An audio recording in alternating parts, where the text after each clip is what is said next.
Yes, I got a new... Oh yes, I did these. Because obviously as we want to start without anything coding related. So I made some of these. There's one. Look at this one. Journey to monads. Journey to monad transformers. That was and look, there's like part 2, part 3, blah blah blah. So that one's done. This is what we're on, except we're well. If you'd seen the intro, this is what we're on now. Is it 9 or 8? I can't remember. And this was the other one, which is a little bit more complex. Thinking with types. There we go. Absolutely on it. Okay. So we've been going through this repo. And it's been going pretty well. And I think at the moment we're on chapter 3. And I just looked. When we look back, I left it some quite obvious. We're up to here. And what I'll do is in this scenario, I can just shift it. No, where's all the way across? There we go. Sorry, I just had to look on my left. Right, and the idea here was to be doing lots of stuff towards learning Haskell. So let's recap. What did we have a look at here? I think we started looking at, what's the name? So yeah, types in Haskell, algebraic data types, what's the difference between Hyperlyze data types and new types, and etc, etc. So I think we first and foremost we demonstrated let's have a look at Hyperlyze. Oh yeah, so Hyperlyze is, as the name well, it's basically in the name. What it determines is it's another representation of an int. So you can literally type use the keyword type and then call it something and then tell it what it actually is. So equals, and then here. So we've here it's been called int list.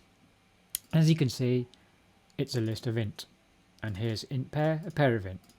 So what that entails, or what that sort of brings a benefit, is if you've got a code.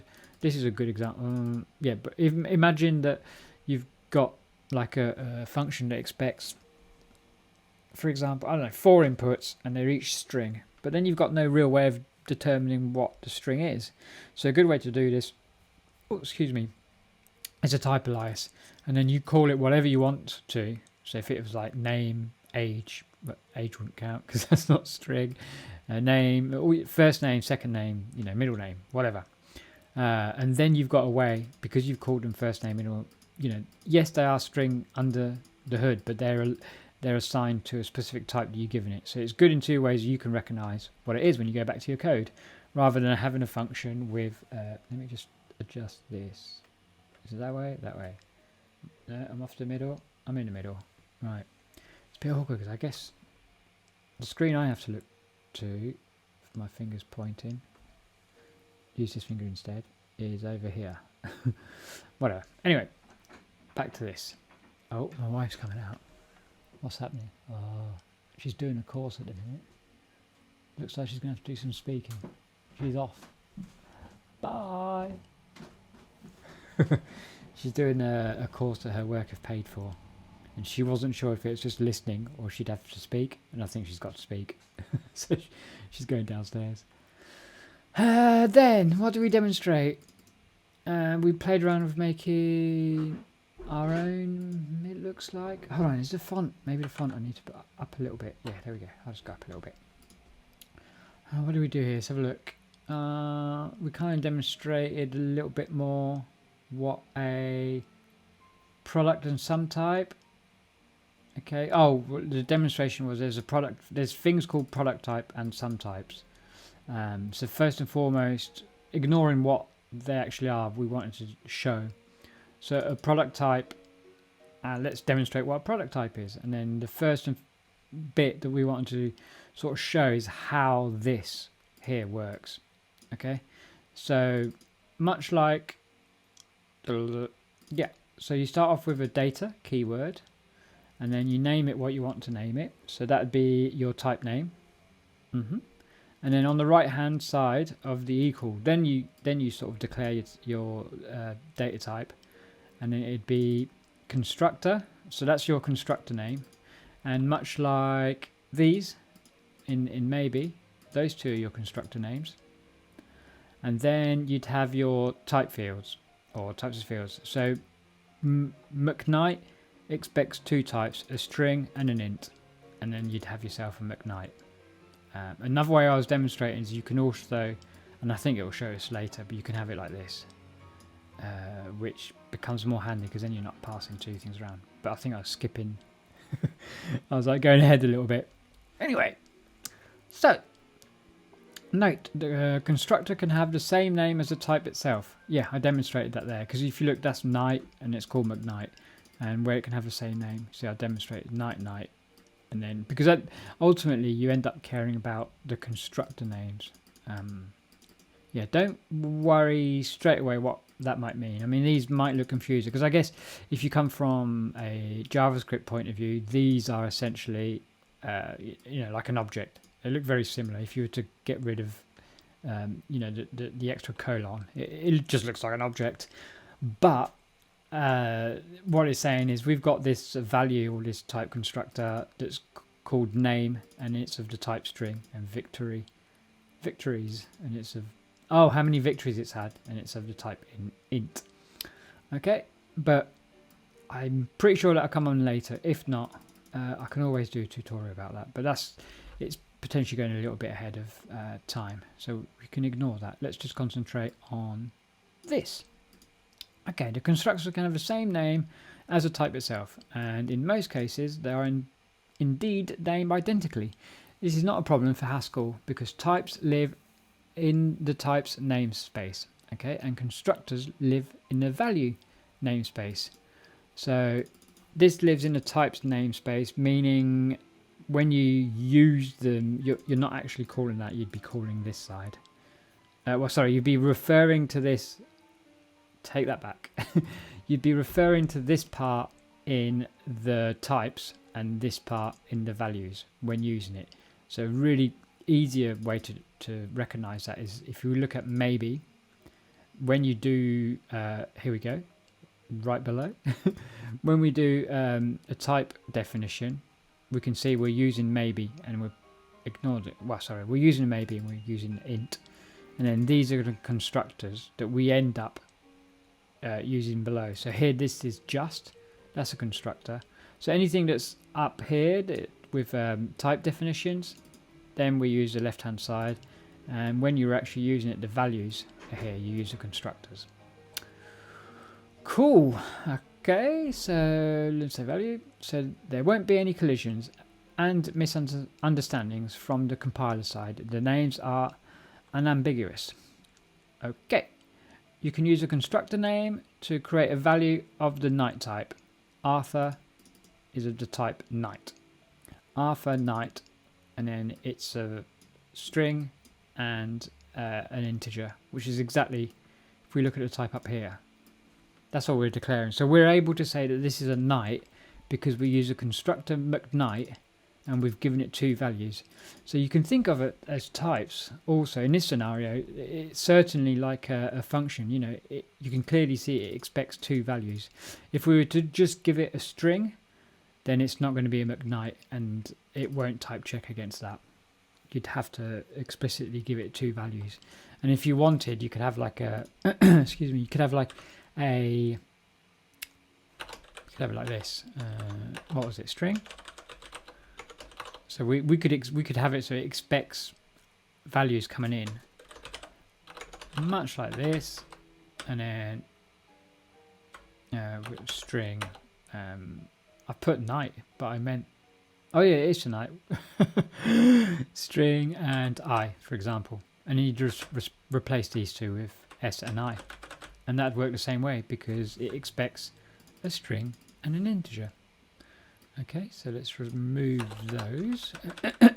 Oh, got a bit of a sore throat. X. There we go. Cool. A constructor is just a function from fields to the type. You can verify this in GHCI. You know what we need to do then, if this is the case?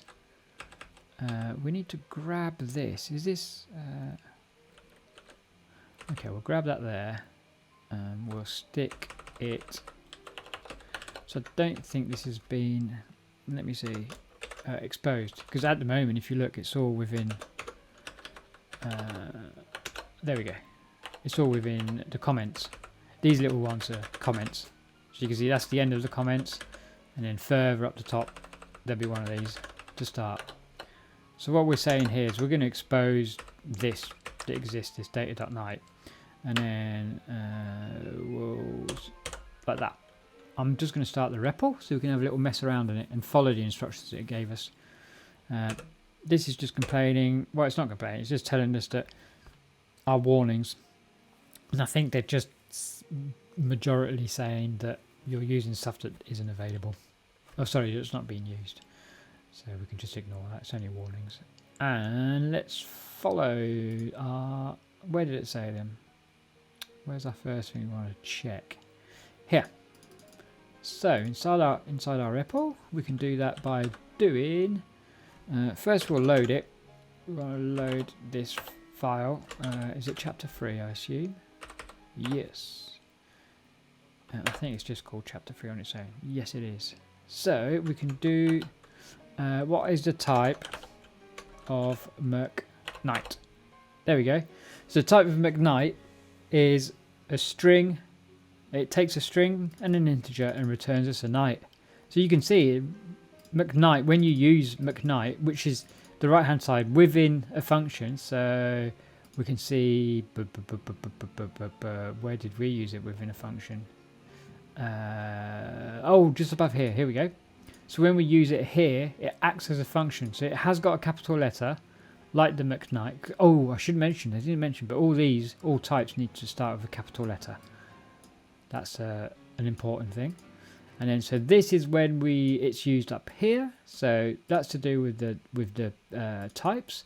And then on the right hand side, that's its use and that's its value. So the value, when we checked on the type of McKnight, it literally tells you that it expects a string and an integer and it will return you a night. But if you were to call this night as well, it would do exactly the same thing. Let's do it. Let's do it.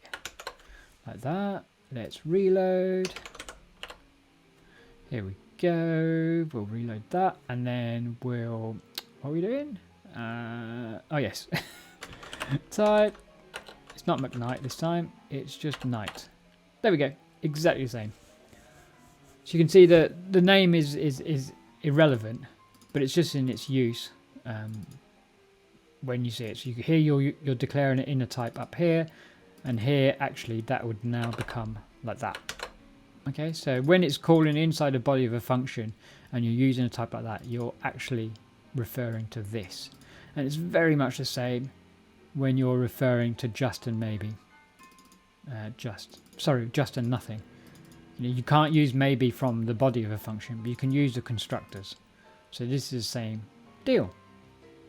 Okay, so we've checked that out. So as in a regular function, you need to provide a string and an int. Yes, you can see. This is where it's good to get accustomed with types, because once they make sense, they're essentially, you end up using types in two ways. It's all, ultimately, you can almost make your function. It's a good way to, this is a better way to explain it. It's a good way to sort of say, okay, well, I've got this function. I know I'm going to have these inputs and this output. And then in doing so, you can then use the type checker to help you create that function. And it is really useful. So if you become accustomed to using a compiler as a friend and someone if you get friendly with a computer, I just got a bing. Hold on, I've got to turn this off. What was it? Oh yeah, that's rubbish. Let me turn that off. You wouldn't have heard that, but I got a bing. What was I saying? Yeah, the types and the type compiler are and the compiler are really, really useful. If you just get, because that's the thing I did. I spent too much time almost learning about what happens inside the functions. I wanted to know how you can manipulate the data, blah blah blah, inside the functions. And I didn't pay as much attention with the types, and I think that the two go really hand in hand. And once you get a good grasp of the type, ultimately when I think of types now, I just think it as an extra tool to help me determine what my function needs to do, or as a tool to determine what I might need to use in a spot which I don't know what it is. I mean, through this series I've shown type holes, but ultimately, yeah, that's like a key to it, and we'll probably show it. Well, we're bound to show it in a moment. So as in a regular function, you need to provide yep to make a fully fledged night. That makes sense. So also you can write a function that takes a night and returns its name. It is convenient to use a pattern matching for that. Aha. Okay, what does this mean? So you can have night name, and like we've shown before, you can have pattern matching. So the idea is we are saying, well, we're going to give a night and we want to return a string. And we know that the second value of night is a string. I'm just trying to think. Okay, is it going to ask us? Yeah, it is. I don't know why this code isn't uncommented, but let's just do it. We're going to just do it ourselves. Look at that. So I go to press that and it just creates all this junk. Nice, isn't it? And it's no longer McKnight. It's just night. Yeah. Oh, well, that's a key example of why it doesn't work, because it's look on at the message that we get from not in scope data constructor McKnight. So because we've changed that to night, it can't find McKnight, but here it can find that because it's related to that one, and this one relates to this one. So in this instance, we're basically saying we'll get in a night, and we want to deconstruct it. I guess is probably the best way to think about it. And to do that, I'm just saying, okay, well, the first value is of string and the second value is of integer, and that's name. So we know that to return a string. So if we were to look at this, name and let's say age. Okay, we're using a type. Let me see. So I need to. I always forget what the actual shortcut is. Here we go. So we created a type hole by using underscore, and in there we can see that it found a hole of string. So that's a compiler saying, okay, well, right here we need something, whatever we return, it needs to be a string because of what we've declared our types to be. So it found that instantly. It says a string, okay, and then it's saying what are the available bindings or things that we've got in scope. So we've got an age, there it is. That's an integer. Don't want that. That's a name. Name, and that's of the type string. So it literally just tells us what that is, and well, we know what they are, but of their types also. So because we're grabbing the value out, we literally just want name for that to work. And then because we're not using age, we can just do an underscore. So an underscore on the left hand side is, it's like ignoring, what do you call it? I've forgotten the word for it. Forgot. Yeah, it's just saying ignore me. And then we know that we only want name out there, so we'll just return it. Yeah, and then what we can do now is, let me see, V? Yes, we can do that. Okay, and then here we can go like that, we can go like this. There we go. Is that viewable? Yeah, that's viewable. Cool. Oh, I've just gone all the way to the side. I just got carried away. And here we go. Next, we're going to reload what we just did, and we're going to use that function. So night, especially if we can't spell it, night name, and we've got to give it a night. So here we've got to go night, and we'll call him Donald. Ooh, and he can be 102. Oh, is that a cat? Meow. Well, what are you doing? Sorry, my cat. What's up? Come here now. Come here. Watch this. I'll try and get her, and then she'll. I keep doing that. Come here, kitty. Oh, there we go. Ready? This is the cat. The infamous cat. Say meow. Meow. Meow. Ah, kitty. I gave her a bit of a haircut today. Because you were getting a bit too long, weren't you? Is that what was happening? Hair was getting a bit too long. She kept trying to lick it. You're not impressed, are you? Where would you like to go then? She wants attention. She's like a... Yeah, she just loves attention. I love attention. Go on, do a bit of typing. No, she doesn't want to do any typing. Where would you like to go? Here? Go on the edge. There you go. Is that good? She's not sure about it. She'll jump off any minute now. Oh well. Anyway, that was good stream content, wasn't it? Got a cat. Meow meow. She's not sure now though. Totally freaked her out. Go on the back here. No, she's jumped off. She'll basically go downstairs and she'll start meowing at my poor wife. And yeah, she'll get annoyed. Anyway, so we've demonstrated how that's used. So, how do we use that? So we called night name and we knew that night, so if we check at night, the type of night name, hello, the type of night name is, the type of night name is, it takes a night and returns us a string. So we literally know how to create a night. So if we were to do like this, the type of, oops, so we'll do night, and we've called on, it's not really a night, is he, the old Donald, but I couldn't think of another name right away. You know, he's on the tip of everyone's tongue, isn't he, that fella? There we go, so we can see that that is of the type night. So then we pass that along to night name, and then it returns us just Donald as a string. And as we can see, we deconstruct up here, we get the name, we ignore the second value of night, which in our case is 102, and we just return the internals of night as a name. Okay, so that makes sense, and that's how we use it. It is comfy to have such getters for all types. So Haskell provides the syntax for defining records. Here we go, this is what I went on about earlier. It's going to do the next thing, which was up here, but we'll demonstrate that, I'm sure.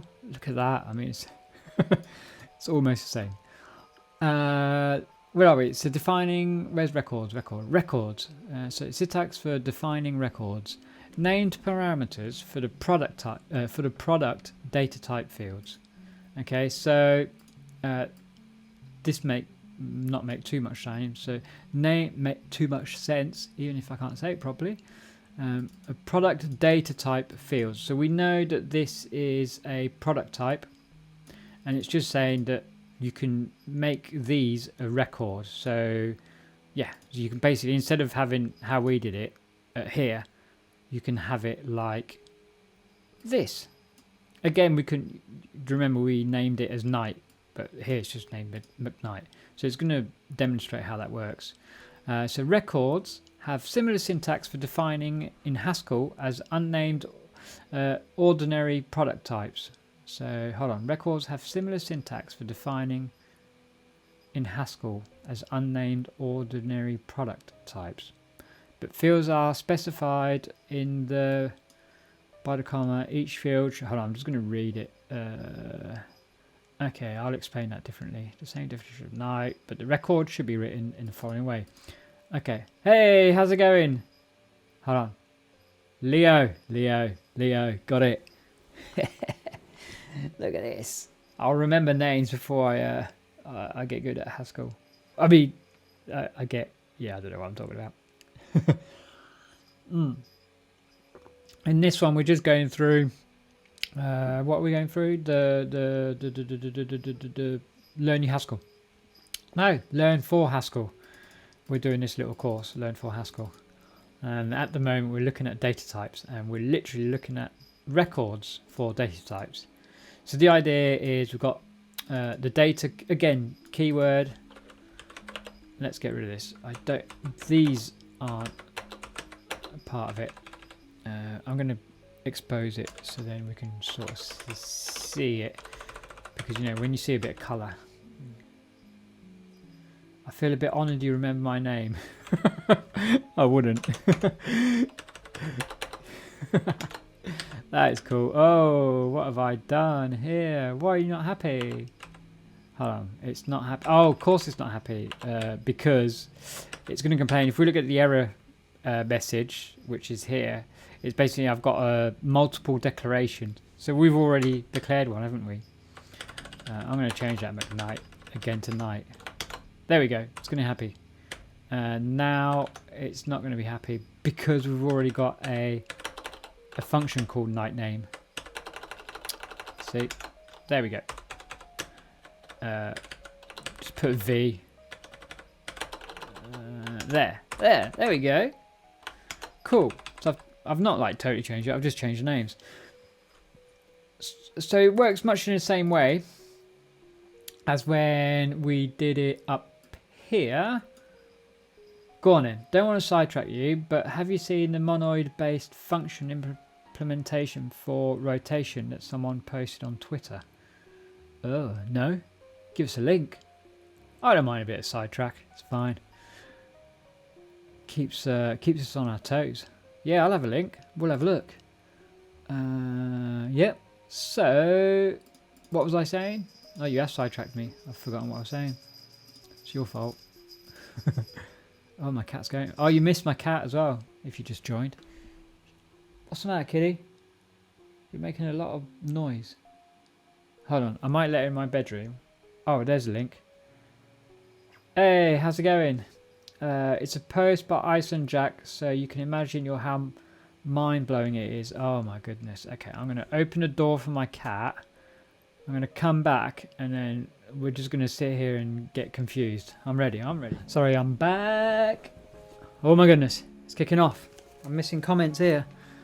Okay, I'm going to press this, I might. So, it's Iceland Jack. Yeah, I know he's going to blow my mind. It's actually one of the only posts from Iceland Jack that I somehow understand. Yeah, I can relate.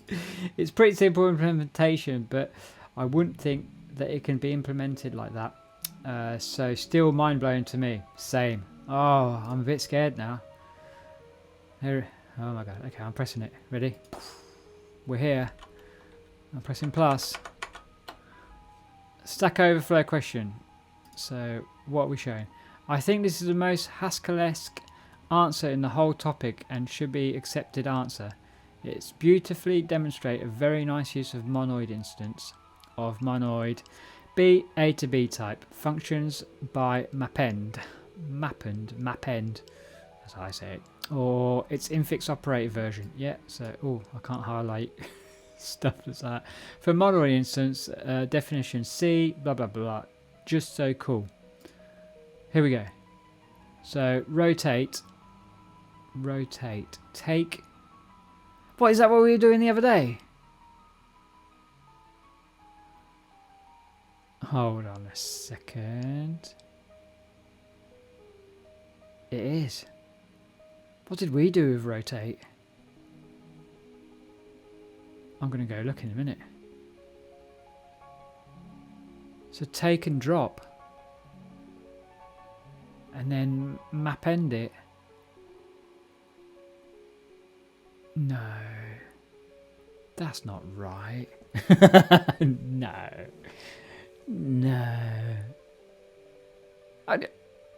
Hold on here. No.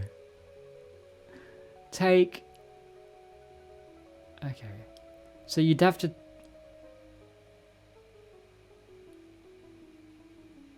I don't believe it either.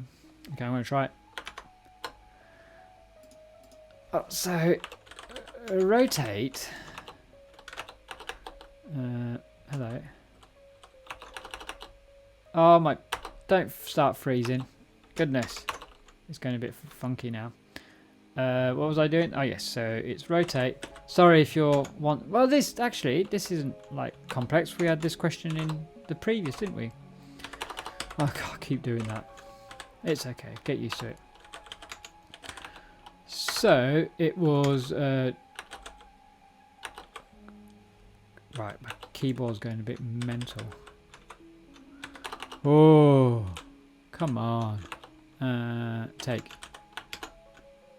Or is it take drop? I've gone the wrong way around.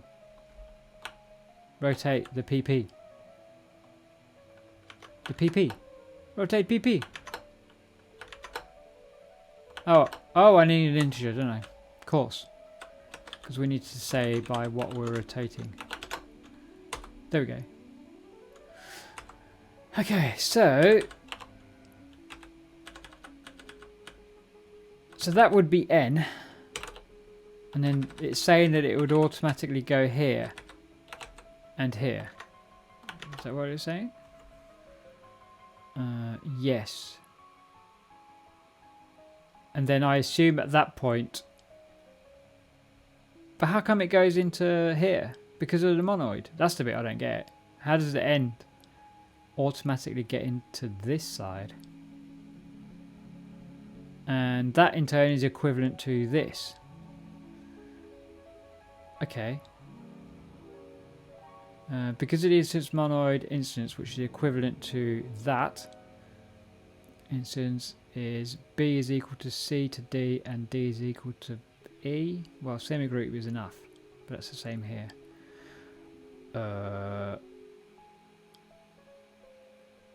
Yeah, kind of. I can kind of get the fact. Where's our rotate? Oh, let's go back. Don't search for it like that. That's not going to help anyone. Was it that one? Chapter 2. What did we do? So we literally used cycle and everything. I'm sure we went down a take it. Oh no, so we do. We do. I love it when you have to say that. So we had the similar way round with a take and a drop.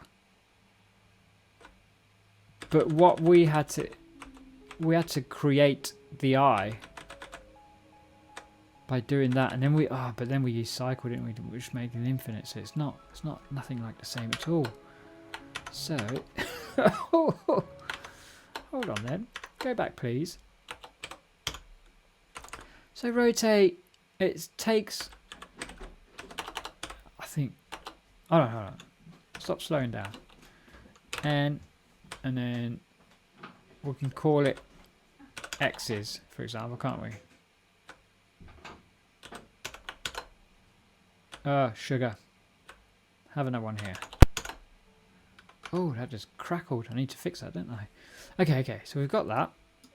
Now let's do some experimentation. Well, we'll know that, did I have it? I've got it saved somewhere here. There we go. Rotate 1. Okay, so clearly it works. And then we can try and experiment with it. So if we do take n, sorry, not n, so we take 1 of 1, 2, 3, 4. So that's just going to do 1. Okay, so what if we do 1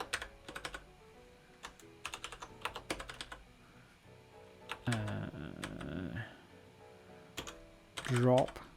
Yeah, I don't no, because it's got to be that. Okay, drop 1 of, no, because it's gonna, no, I'm just doing this all wrong.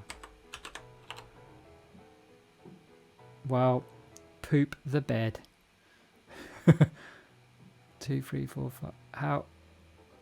Oh, of course. Look, you can just see it, can't you? You can see it. You can see it. Because that's saying, that's pretty damn clever, isn't it? Can you see it? So it's basically, it's here it's saying drop 1. So drop the head. Yeah. And then we're left with 2, 3, 4. And then we append the 1 to the end. You know, we append that 1 to the end of here. So that becomes that. That's pretty clever, isn't it? Yeah. So I guess it's not the bit here that, yeah, the eta reduction though. That's the confusing bit. I don't know how it's getting on the left. I can understand it getting on the right, but I didn't think. So I guess we know that drop expects an integer and an array of whatever. Sorry, a list of A. And it's the same with take. That expects exactly the same values. But I don't know how.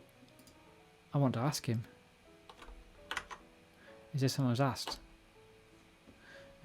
What is the point of Haskell ID if you can't click on a piece of code and see the instance elaboration? Okay. Semigroup, int, did it, semigroup, did it.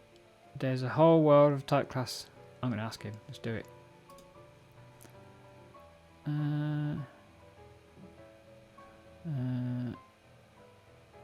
don't want to do. I want to do that one, don't I?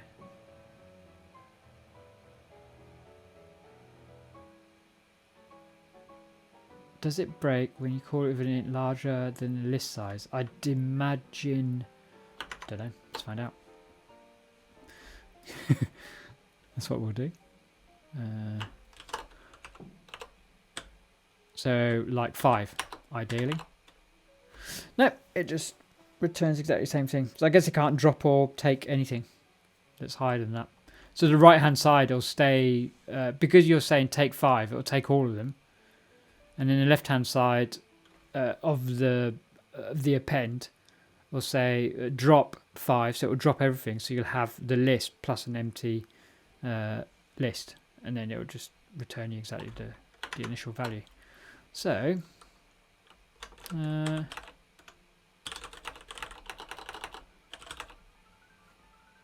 how come the X and it wasn't an X and X's, was it? What did it? What? Oh, I forgot what he used. It's behind there. Look. we'll get around this. Here we go. Don't worry. N and the X. N.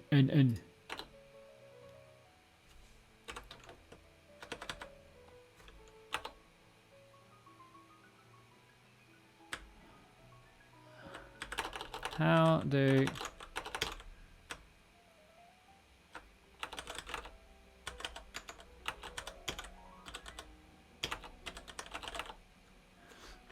get to drop?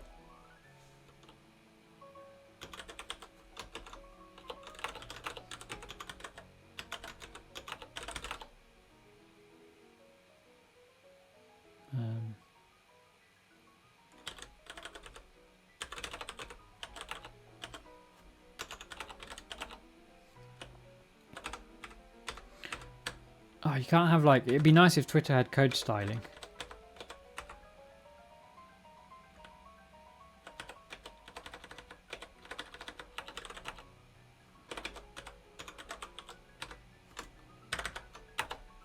What emoji should we use? That one. That's how I feel. There we go. Maybe he'll know. Well, you'd hope so. Should we give it a like as well? Since I'm just asking a question. Thanks. Well, that was good. I like that. It was worth it. That wasn't a sidetrack. We'd already worked on it. So it's fine. It's acceptable sidetrack. Yeah. Well, I guess... but the result is wrong for N5. Ah, so I guess it should keep going round, shouldn't it? Yeah, I'm with you. Yeah, because technically N5... Oh, we could... Get on there, comment! Say it. Hey, buddy. Oh shit, I've just totally knocked the thing, haven't I? Whoops. Sorry about that. Say, hey, buddy. You know. What about when n's bigger than the length of the list? What then? N1. Oh, yeah. Just N1 on its own. What do you think? Oh no, but we've done 1, haven't we? 1 works. But I think that's what you mean. But yeah, if it's bigger, then no go. No Jose. No go. But that's still pretty clever. But that's the bit that's confusing me. How does it get here? How does yeah. How does that and hello. Oh no, it's slowing down. Something's up. I was going to do a stream earlier, but then everything broke. I don't know, it wanted some crazy stuff. And then, so it's probably, my Emacs is probably going to die. Yeah, so I can understand how, like, N and X's get here.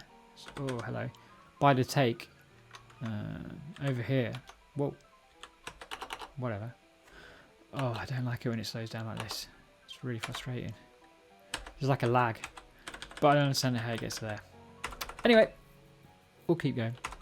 So the above definition is equivalent to the one we had before. We just gave names to our fields for clarity. In addition, we also automatically get functions, night name, night to string. Well, for us it's night. I'm confused. Okay. String and night victories, night to int.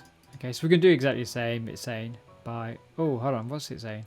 The above type definition is equivalent to the one we had before. We just gave names to our fields for clarity. In addition, we also automatically get functions, night name. Well, for us, it's actually just night n.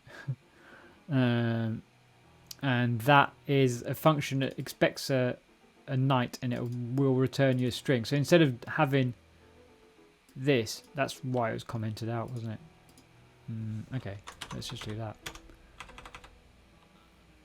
Yeah, let's just do that. It was an at here or something, I guess. Yep, let's go like that. What do we call it? Night name. There we go. Victories, I guess it was. Can't remember. Whoop, there we go. Yeah, so we're able so now, like before, we were able to grab the, so here's the example. We're able to to use that to deconstruct, but essentially we're able to just use not this function, but this does the exact same as this. As long, obviously, does it show? Oh, look at this. Honestly, you can't. Oh, Haskell language server. Thank you. Look on the right. Up here it says night name is a function that expects a night tick, because we had to create a new night here, and it returns us a string. And same with this scenario, which makes sense. So when you're using it, that's how you can get those values out, as long as you give it a night. So we get free getters, and that's what they're called. They're getting values, so they're called getters. So these you can just use them like functions, which is pretty handy, isn't it? The pattern matching on constructors of such records can stay the same. Besides, you can use the field names as getters. Yeah, so you can still do this vibe. Is that right? My night.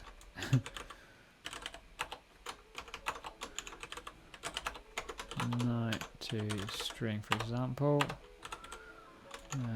Oh, there's a real bad delay. It'll be alright. Yeah, it would be. Would it? Yeah, it would be. It'd still be. I don't know. Yeah, it would be. So that'd still work. So you're still using it in exactly the same way, even though you can see here it's technically it's wrapped, but it's still. So if we look at night, yeah. So night's still something that expects two values. So if we wanted to make a night to, whoops, like this, except I'm using the wrong nights. So actually, I probably was, yeah, I thought it was wrong. Yeah, okay. I was like, that can't be right. No, you would have to, surely you'd have to. Well, I don't even think you can destructure it like, no, you can, okay. You can do it like that, but in general, that can kind of get a little bit messy. So in general, you just want to grab, you know, you could just, okay, well, ignore this, but, whoops, this is some magic. Except, oh, is it not going to be happy now? Does it require a comma? No. Oh, so you can't, I thought you could literally just do that. What's wrong with B? An input, oh, okay, so you can't do it like that. I was being wishful. Actually, you can't do it like this. Where am I going with this?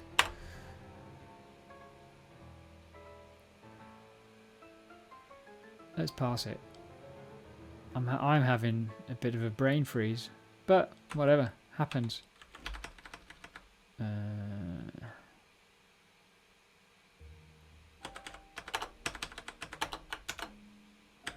What's it saying now? What's it saying on this side though? So is it literally just... this doesn't feel right either. Oh my goodness, it is that. No, it can't be that. That's just my compiler being an idiot.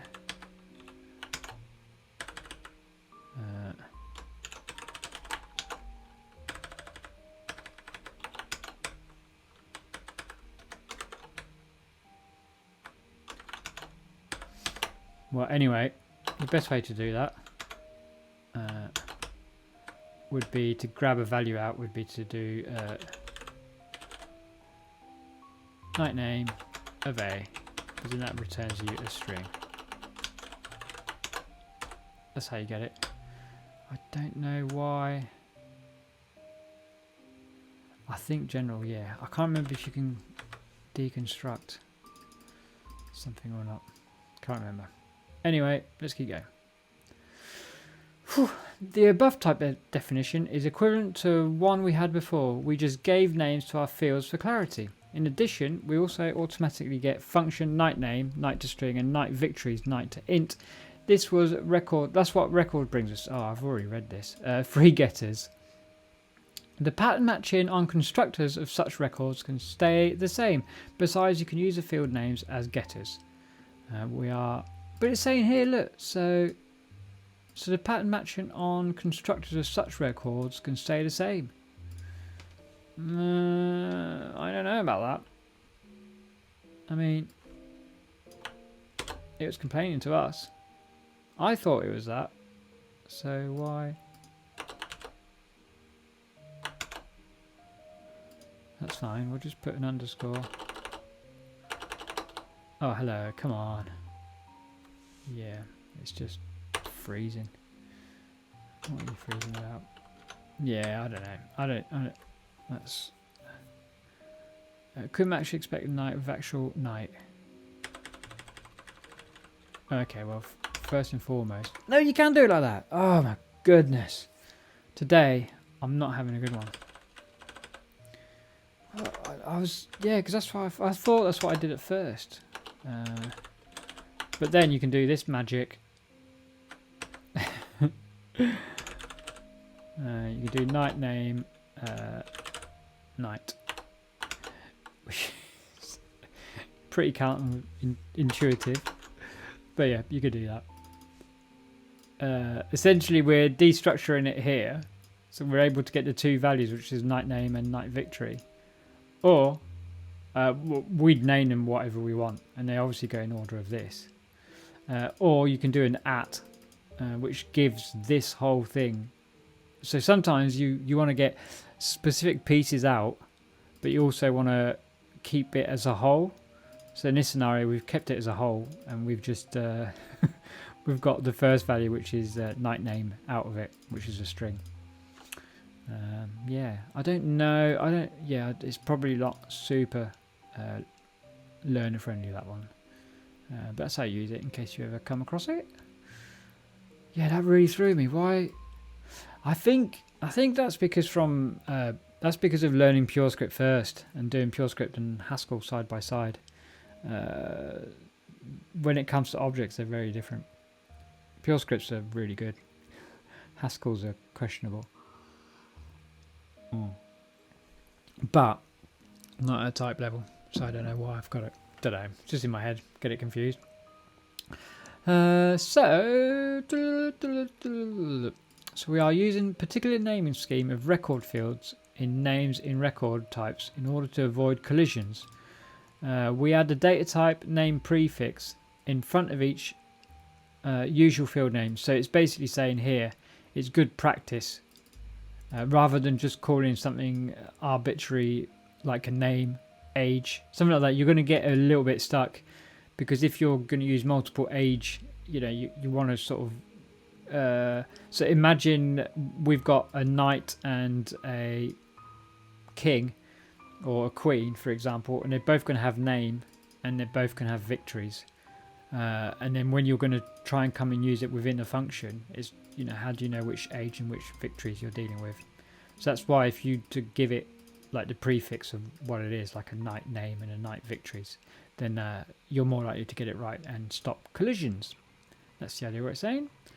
As we saw, records create getters for us, which are actually top-level functions in Haskell. All functions defined at top level are available in the whole scope within a module, but Haskell forbids creating multiple functions with the same name. There we go. The Haskell ecosystem has numerous ways of solving this so-called record problem. Still, for simplicity reasons, we are going to use disambiguation by prefix, which is one of the standard resolutions for the scope problem. Yeah, so just prefix it. It saves, you know, having to do some magical stuff that you probably don't want to do. It's just a good practice. In addition to getting top level getters automatically, you get the following features for free when using records over unnamed type fields. Okay, specify specific, is it, names during construction? I think that's the idea. Additional visual help for code.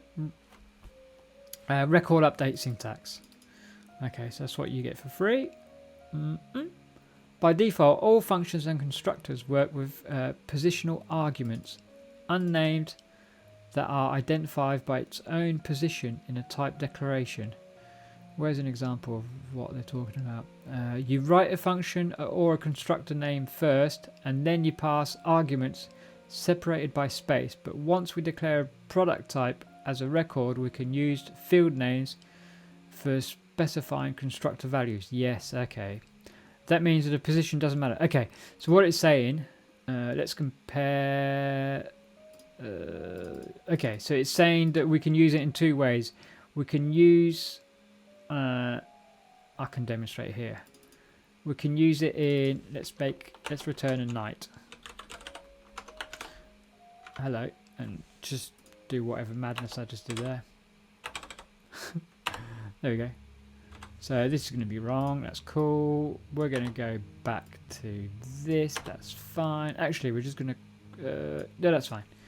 And then, so we can do like, oops. Oh, there's a, oh, somehow want to fix it, but I can't. Or I can, or it'll just break. Knight, and then we know that the first value would be a string, so it'd be Bob. He's a knight. Oh no, we can have calf. Let's not put them out. And I think 34. Cool, so that'll work. Or alternative, but you see that has to keep the same order as they're written in. So if, for example, if we were to put 34 here, it's not going to work. But you can also do this. Oh, I'm not happy with this freezing business. I might have to restart it, but we'll give it one more go. And here, and we can do, but in this scenario, we'd have to do this. Is that going to be calf, and then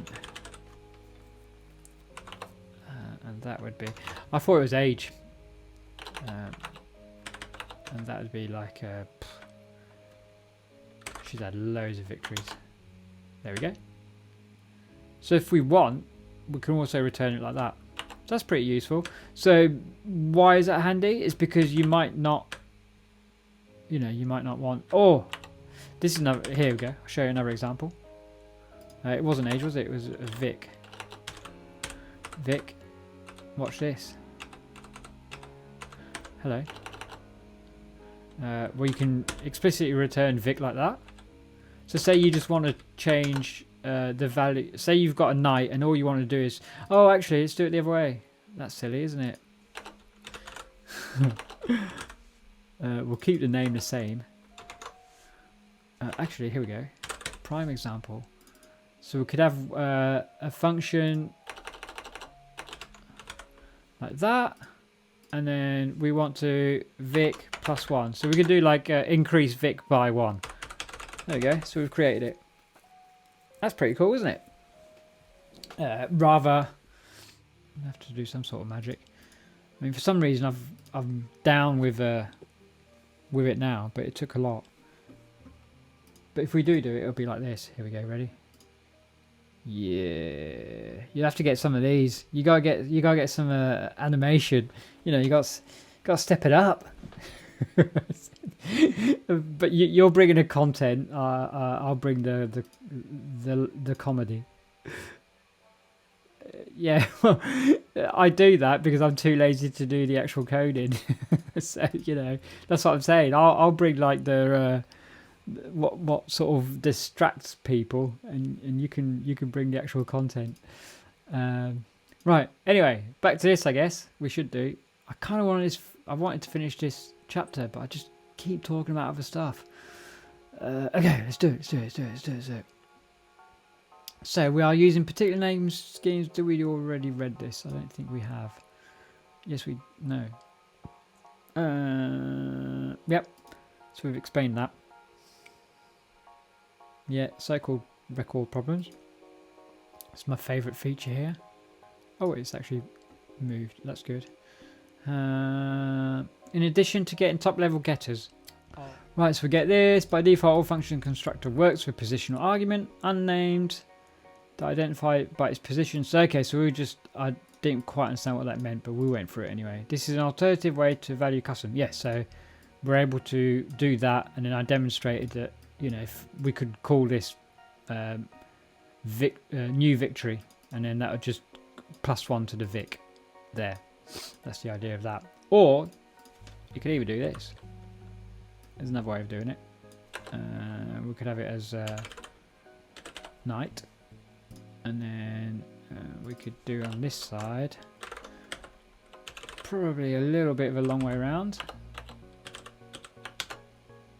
Oh no, not a vic. There we go. And then name wouldn't exist, and then night name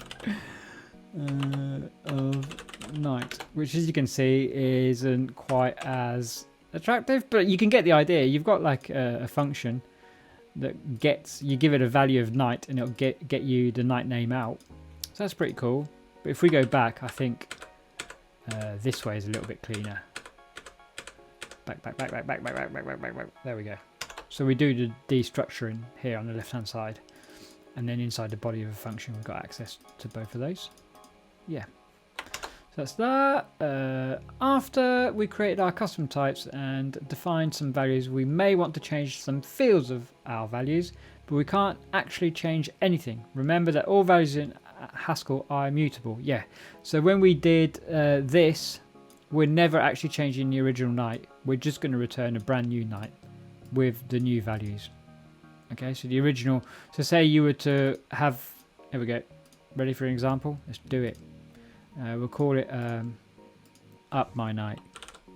That sounds wrong, but that's why I'm going to keep it. Up my night. Okay, and then going to demonstrate. You ready? Reload. Here we go. So we'll do. What should we do it? We'll call it night 1, and that's going to be equal to a night. Like that. What was it? We'll have Claire, and she's had 200 victories, which is a good night. Okay, so that's night 1. So then if we call night 1, there we go. Oh, hold on. No, we don't get to see it, do we? I haven't done a show instance. Ah, damn it. Maybe I'll just quickly do that. Deriving. Whoops. Yeah, okay, that should be a little bit happier. Oh no, I'll still need to do some more. Let's find out. I can't remember if this is going to work. I don't think it is. I think for the show instance, it's not complaining about the show instance though, so we might be onto a good one. No, cool, yay! So, okay, so we can see the night 1's clearly that. So now let's call up my night. We'll pass it the... Yes, so we'll pass it... what are we passing it? We're passing it night 1. Cool, so if we look... Whoa, go down. That's 201 here. But if we call night 1 again... there we go, that's still on 200. So when calling this function, it's going to return us a brand new data type, or data record type, sorry, with its values is updated, you see, but that's a brand new one. This is the original one, so we never amend it. Yes, that's what it's saying here. Remember that all values in Haskell are immutable, and you can't just change the field of some type. You need to create a new value. Fortunately for records, we can use the record update syntax. Record update syntax allows creating new objects of a record type by assigning new values to the fields of some existing record, which is what we did. I don't know why it's saying Arthur here though. That's a bit odd. Arthur. Oh, Arthur was up here. Okay. Oh, okay. So here it's essentially saying that you could just update one value of a specific record from Arthur if you wanted.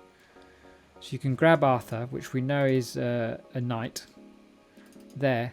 And if we look at Arthur, that's of a type knight. If we remember type knight, you can pass it as well. Here you can pass it a single value, and you're essentially just updating one value, but you'll return.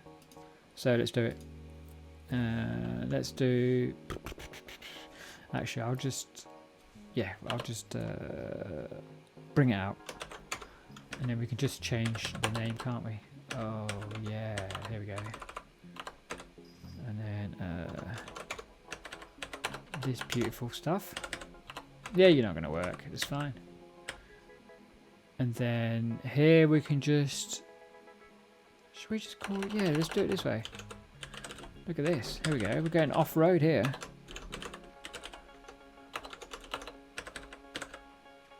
Let's go off-road. Let's do it. Night to night. And then this would be night. Okay. There we go. So we got Lancelot as our new function.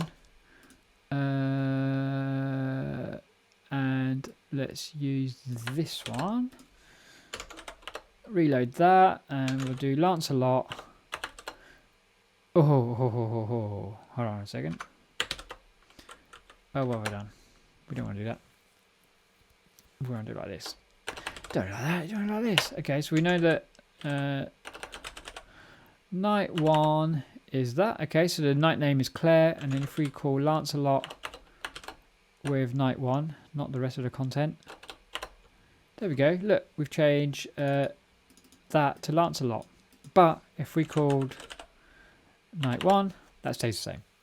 Okay, so we've basically, Lancelot will convert it into a new night. Okay, which is cool in itself, isn't it? This is ultimately, it's demonstrating how you can update various things here. But they obviously used Arthur from up here, but we just create our own. We just passed in our own, and rather than grabbing from up here. Without records, we had to write a custom setter function for each field of the data type. So let's have a look. Set night name, string to night, blah, blah, blah, blah. And then it's just saying, there's a new name, deconstruct the values. We want to keep victories around, and then we'll make a new night with a new name, and then replace it with victories. Yeah, which you don't need to do. You can literally grab, and it will just overwrite the value that you specify here and keep the old one when you do it this way around. Versus this way around, you have to specify each one to create a new night. Okay, so by default, GHCI doesn't know how to display values of custom types. If you want to explore custom data types in a report, you need to magical deriving show, which is exactly what I did. Oh, I didn't even explain what. I don't know if we've done deriving. So we have something called a show instance, and then most of the time it just means to display it, to get a string representation of it, which is what we're doing here. If you look, You know, we're just showing. It runs the ability. So before I'd do it and it just return like that. You see, like, yeah, just do night of the type night tick. Because I derived show, you can derive all sorts, but yeah, show's the main one you'd mess with at the beginning. And now from doing that, I'm able to see exactly what the values are inside of them. And I can just call them and then it will show me the internal value. So that's a cool little trick. For some reason, I just assumed that we knew it already, but we didn't. So now GHCI should be able to show the value of the type. Try playing with our nights in GHCI to get the IDs behind record. Yes, we've done that. At this point, you may want to be able to enter multi-line strings in GHCI. Smart multi-line blocks by typing bloop and bloop. Yep, so colon and colon. Yeah, to do that, and then you can declare them like that. But we haven't. We've just declared them in the file and brought them in. So task 1, here we go. Task 1, define the book product data type. You can take inspiration from our description of a book, but you are not limited only by the book properties we described. Create your own book type of your dreams. I haven't got one, so I'm going to rip it. Here it is. Let's have a look. So I guess there's the book. Yeah, let's just grab all this stuff and then we'll copy it. Task 1, here it is. Oh, we can put it in here. Let's pop that there. I'm going to pop task 1 in here. Oh, actually, no, let's pop task 1 in here. Let's go back. Oh, it doesn't like to delete. That seems to be like the... Look at that. What are you doing? Yeah, something up with my delete for some reason. It's happy to input new... I don't know, maybe it's just... You know what? It'll probably still hang. So let's make our own data type. So we'll call data, we'll have book, and then that'll equal a book, and then we'll give it a name. And that can be a string, and we'll have an author with author, and that can also be a string. Cover, I mean, let's give it an int because it's like some random letter to a cover. Pages, that can also be an int because it's a number of pages. Yeah, that'll do. Cool. And then we know that like a bookshelf. Yeah, this is a little bit weirder. That's not quite right. I guess a bookshelf, well, in my eyes. Whoops. Yeah, it's still hanging for some reason. No, I shouldn't have updated it before doing a stream.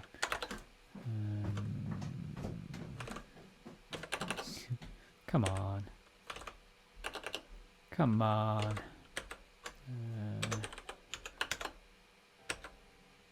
What? Oh, yes. That's just type. Something like that. Whoopsies. There we go. Let's have a look anyway. Blah, blah, blah.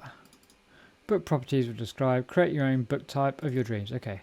Prepare to defend the honor of your kingdom. A monster attacks our brave knight. Help him to fight this creature. Define a data type for knight and monsters and write a fight function. Both for knight and monster have the following properties: health, attack, gold. Okay, that's not too bad. Let's just declare them first. So data, they both have the same. Oh yeah, this is trying to get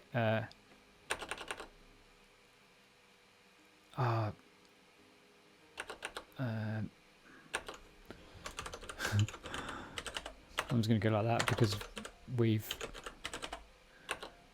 Okay, so it's like that, and then we're going to have some of this.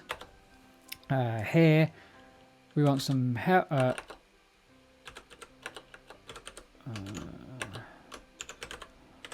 Obviously, it'd just be my knight. So the health is going to be an integer. Attack, that's another integer.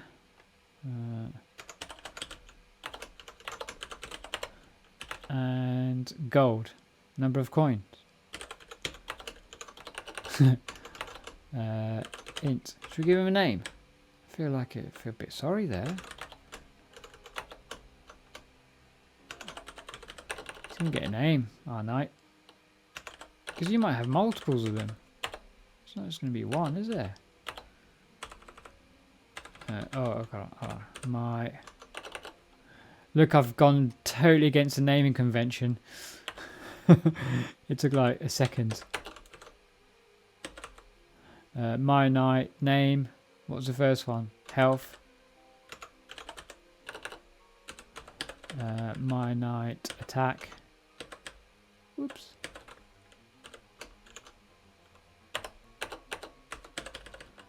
Oh, I need to go capital letter, don't I? And my knight. Oh, goodness. I had to look down then. Gold. Cool. There's my knight. And then basically, let's just do exactly the same for my V.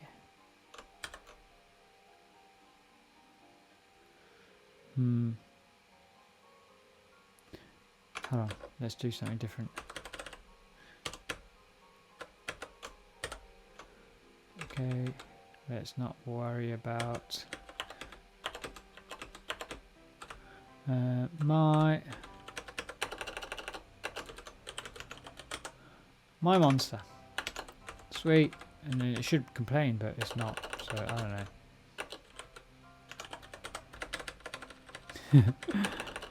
There's my monster. There we go. Sweet. So we've done that, haven't we? So we've got a knight and a monster. Both knights and monster have the following properties. Cool, cool, cool.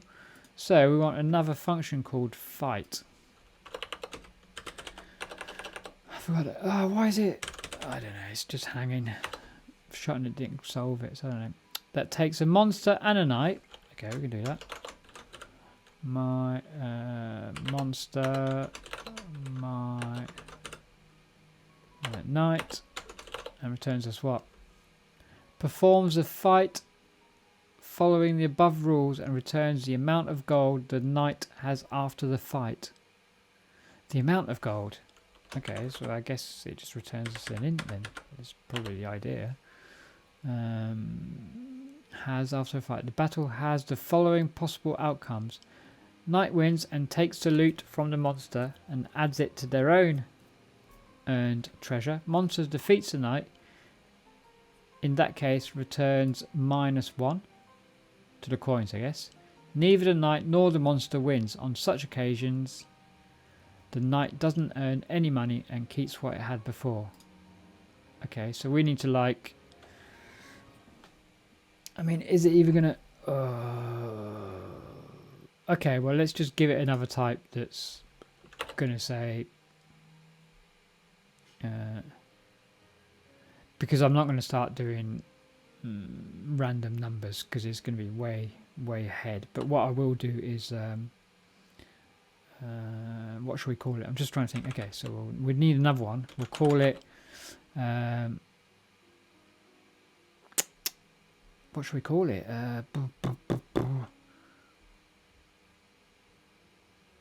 Oh, did I miss a sentence? Hey, Gaffer, by the way. Maybe I did. Where is it?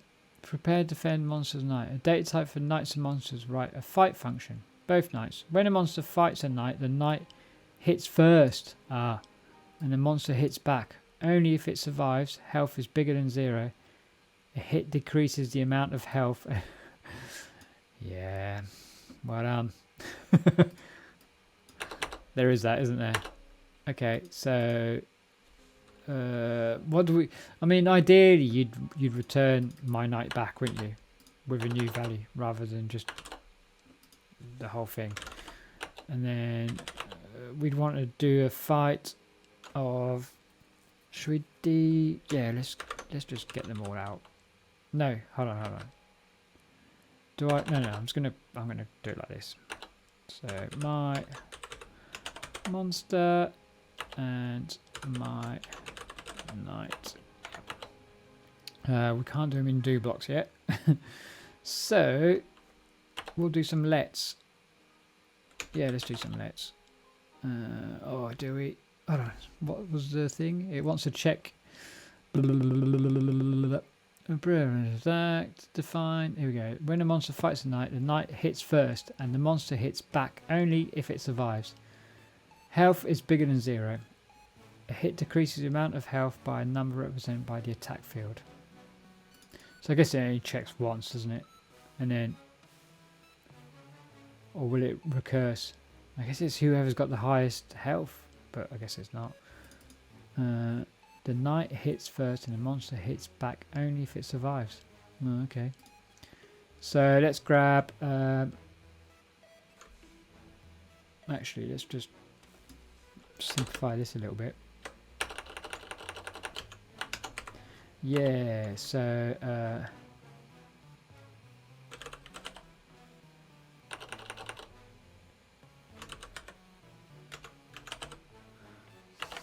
I think I'm going to do that. So we'll do that. My knight, health, M. We'll do in, and then we'll just return M for now. Sweet. Hold on. I've used the wrong... Of course it's not going to work. M's for monster. Okay, it's happy now. M health. And then we'll have, except it's K, and that's M. I guess we need to compare them, don't we? Oh, actually, should we? I could just compare them here, couldn't I? Oh, kind of losing the. Yeah, I think people dropped off on that. Was what was explained, wasn't it? People dropped off around here. Hits back only if it survives. Health is bigger than 0. A hit decreases the amount of health by a number represented in the attack field. Implement a fight function that takes a monster and a knight, performs a fight following the above rules, and returns the amount of gold the knight has after the fight. So is the idea to just deduce one from monster, and then whoever has the highest, let's do it that way, whoever has the highest health from that, then should we just return? Oh, it can take the gold off the monster and give it to you. That's the idea, isn't it? Okay. Let me think then. So we want to just hit, well, instantly we would just want to take one away from this, don't we? So my monster health M.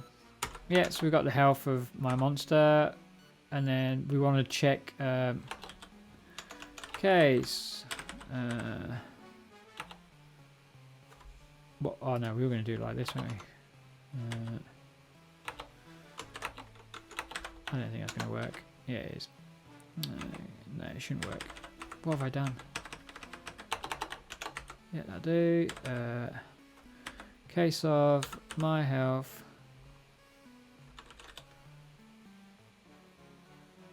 Yeah, let's do it like that. So, if it's 0, yeah, then we do something. If it's... Nah, I feel like we should do the other way. My health... oh my goodness, what am I doing? I guess it's 0, isn't it? So... Yeah, because first and foremost, we want to check if the... Except it's not my health at all. Monster health. Yeah, cool, man. Enjoy the shower. It's good, cool. Oh yeah, it's like 8 o'clock. Yeah, I'm getting to my bare minimums here. I'm losing the plot. Cool, so that expects a knight. So at that point it wins, and what happens if it wins? Knight wins, takes the loot. Oh, okay, so whatever happens, it will just take the loot. So if it's 0, let's just return the loot. Yeah, that's fine. Let's just do that. So then it'll be blah. It'll steal the loot. Yeah, so then we return a new knight. And it will have a my knight gold. Yeah, that's right. That makes sense, doesn't it? And then that will equal. At that point, that will equal. Oh, I'm gonna have to do. I should have destructured him, but stuff it. My monster. What will it equal? Oh yeah. My. What? Oh my goodness. My monster gold. Here we go. Okay. I'm getting it now. Plus. No, then it'll be knight. My knight gold. Yeah, that makes sense. Except it doesn't.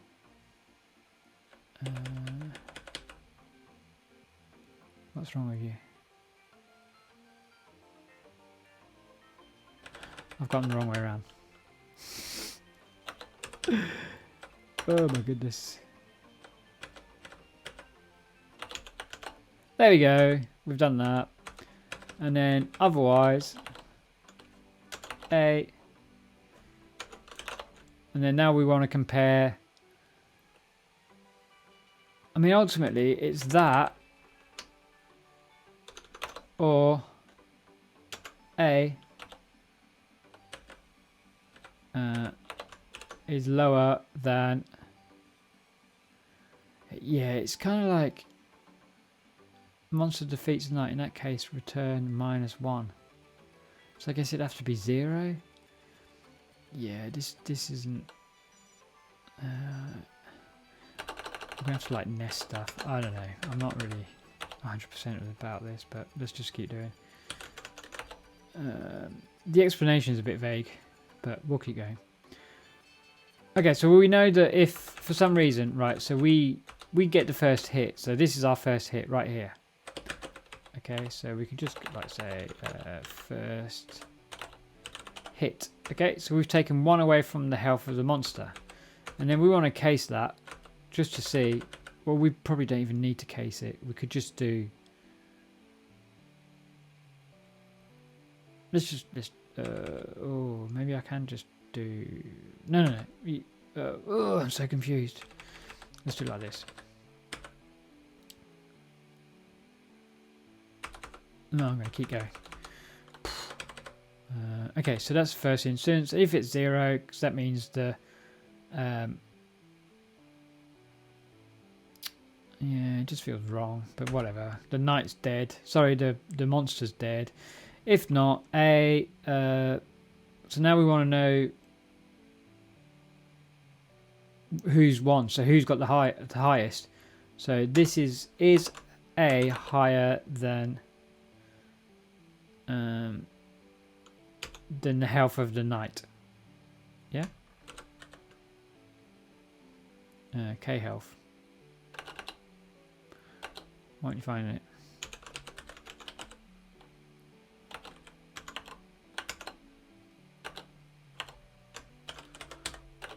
I mean, this is absolutely terrible.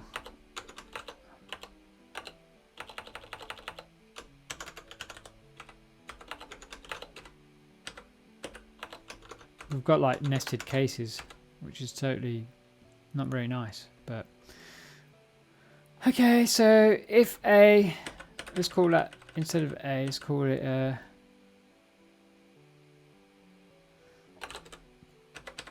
MH.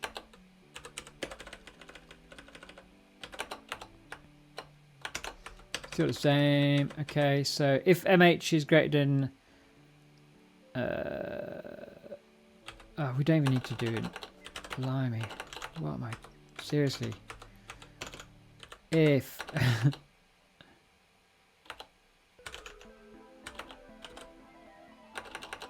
I'm even going the wrong way around here.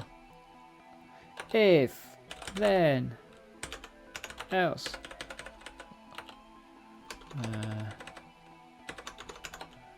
Cool. So if the monster health is greater than the health of the knight, then at that point, or we just checking? Yeah, let's just see. This is a bit silly. So monster defeats knight. If that case, okay. The knight wins and takes the loot from the monster and adds it to their own. Neither the knight nor the monster wins. On such an occasion, a knight. Okay, well let's just do it like this. Yeah, if they're the same, then just return exactly the same, don't we? Return the knight. Else, we need to minus. See, this is a bit. I don't know. I'm not. Yeah, if they're the same, do that.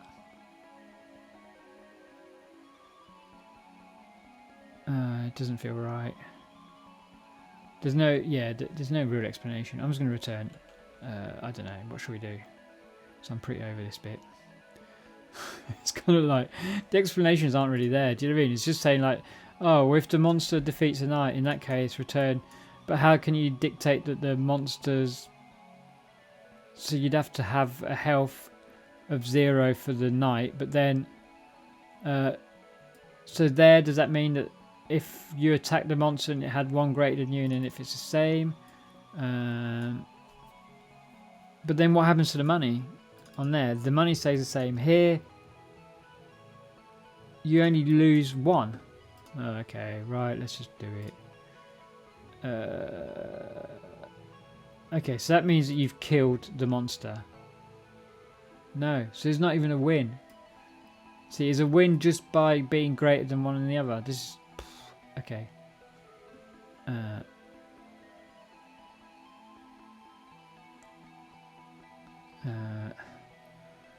Oh, I'm losing else K. Right.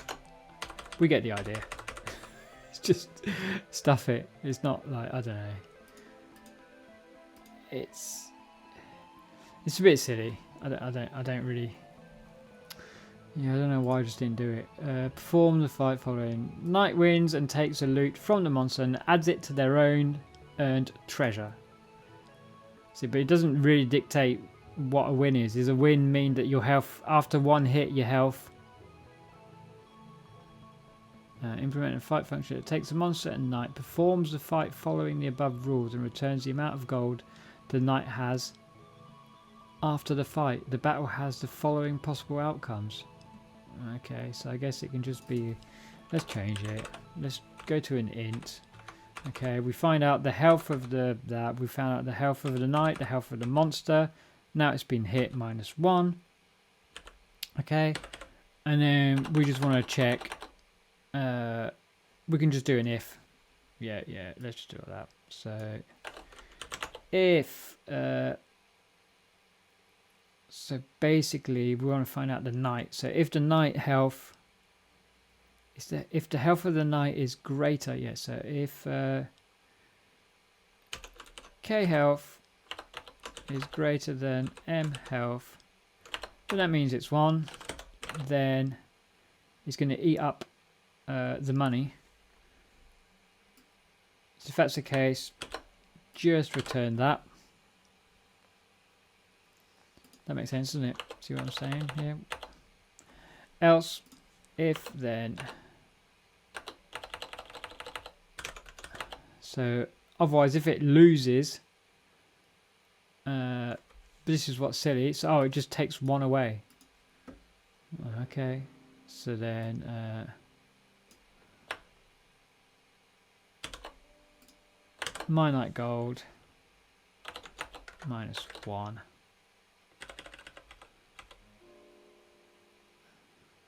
But technically we'd have to have 2 if else's, wouldn't we? Which is just, I can't really. We'll just do it like that. We're missing 1 where if they're equal.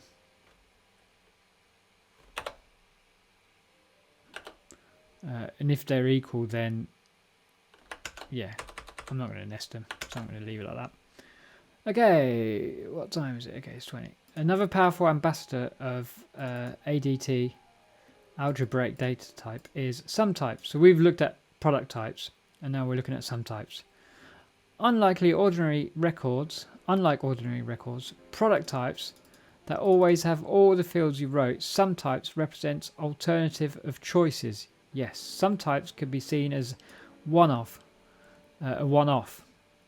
data structure. They contain many product types described in the previous section as alternatives.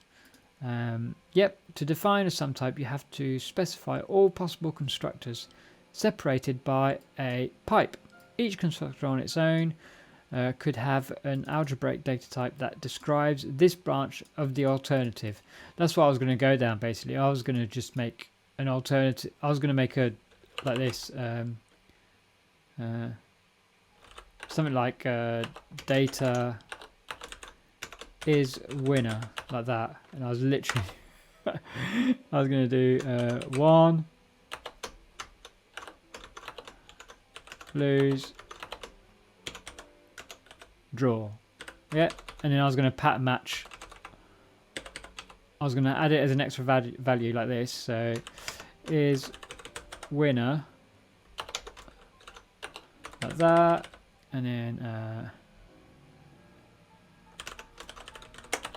like this, and then you wouldn't have to do any of it, and then you can just pattern match here. So you just do case is winner of, and then you can so watch, because we know, so if it's 1, then we know we want to return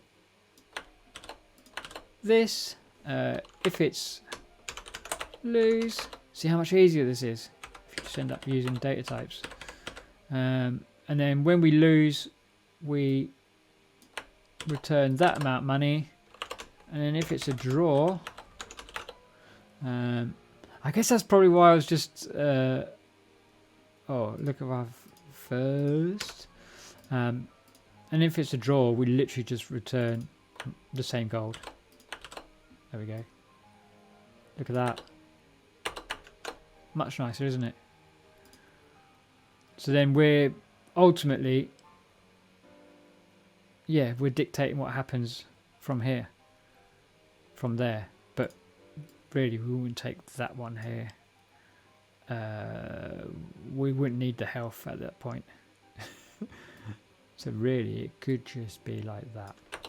There we go. I spelled that wrong. Yeah. Oh, okay. My night goal doesn't exist. There, and then another there. There we go.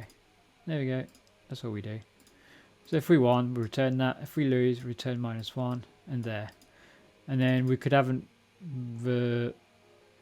then we just have another function that just dictate if it's win, lose, or draw. There we go. And then we know.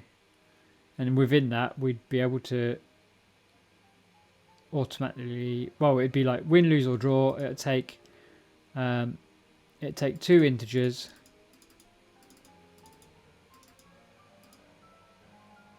Yeah, we could just, no, I'm not going to do it. Stop it. Just keep going. Here we go. There is at least one famous sum type that you have already seen. Bool. The simplest example of a sum type. Data, bool, false, or true. See, there's a pipe there and it does it. So bool is represented of so-called enumeration.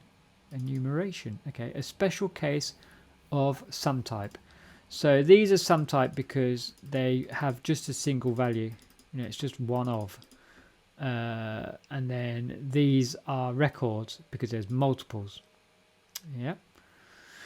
There is at least one famous one. Yeah, we've just done that. Bool, a special field case type, a sum of nullary constructors without fields. Yeah, so they don't have any. Look at this. There's no. So before, when we looked at just had a value. Okay, but here it's literally got nothing. It is what it is. This is the same.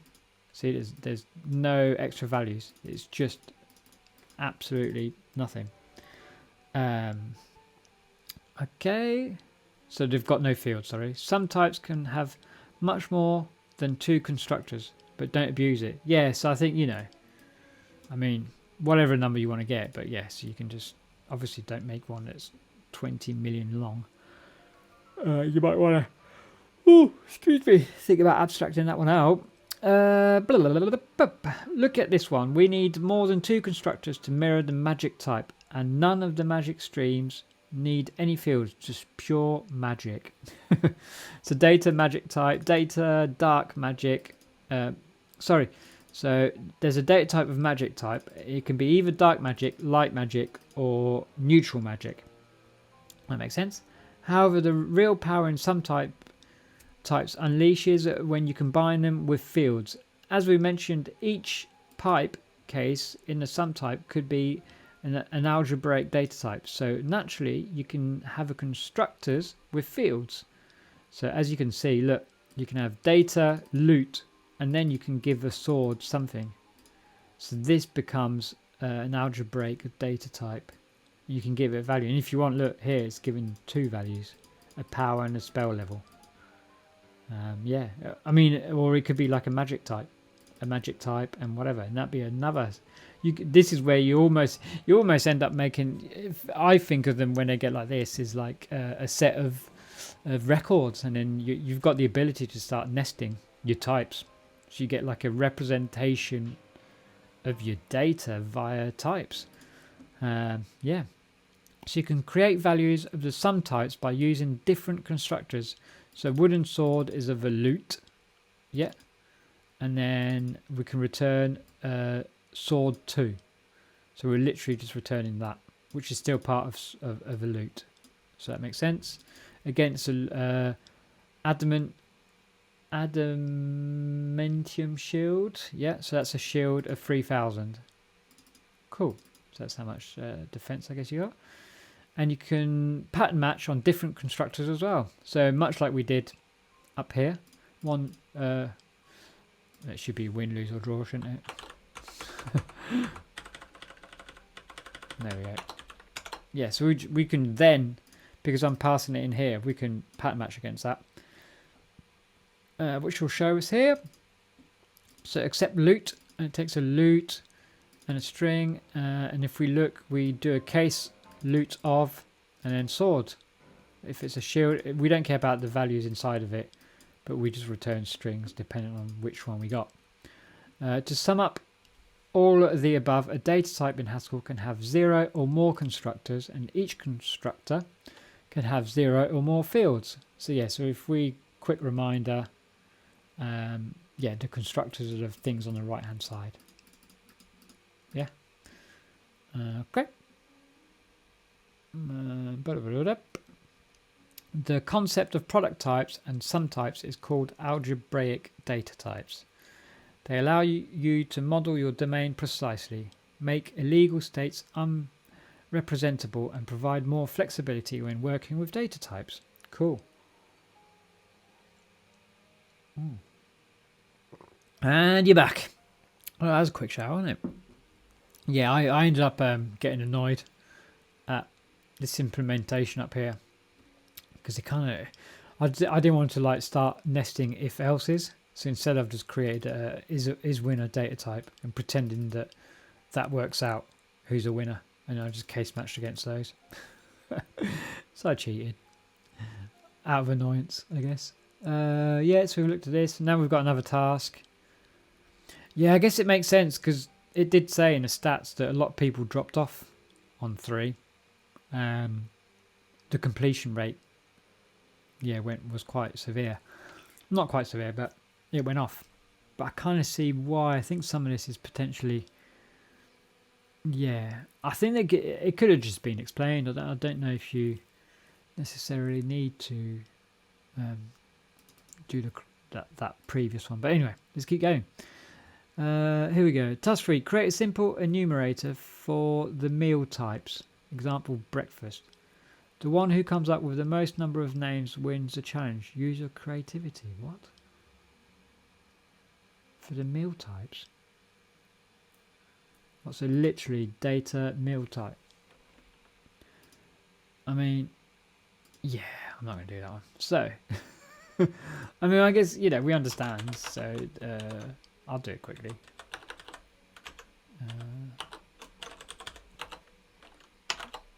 And we can just have it, what? Breakfast. Can have brunch. Can have lunch. Can have dinner. There's tea if you're in the UK, especially not teen. There's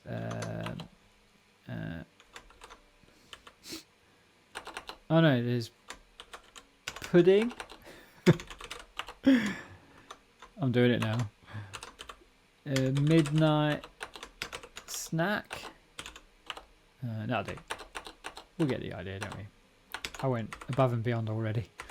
Task 4. Define types to represent magical city in the world. Typical city has optional castle with a name. Oh, okay. So, what is it? A magical city in the world. A typical city has. So is it just, okay, so data city equals city, and it's got optional things, isn't it?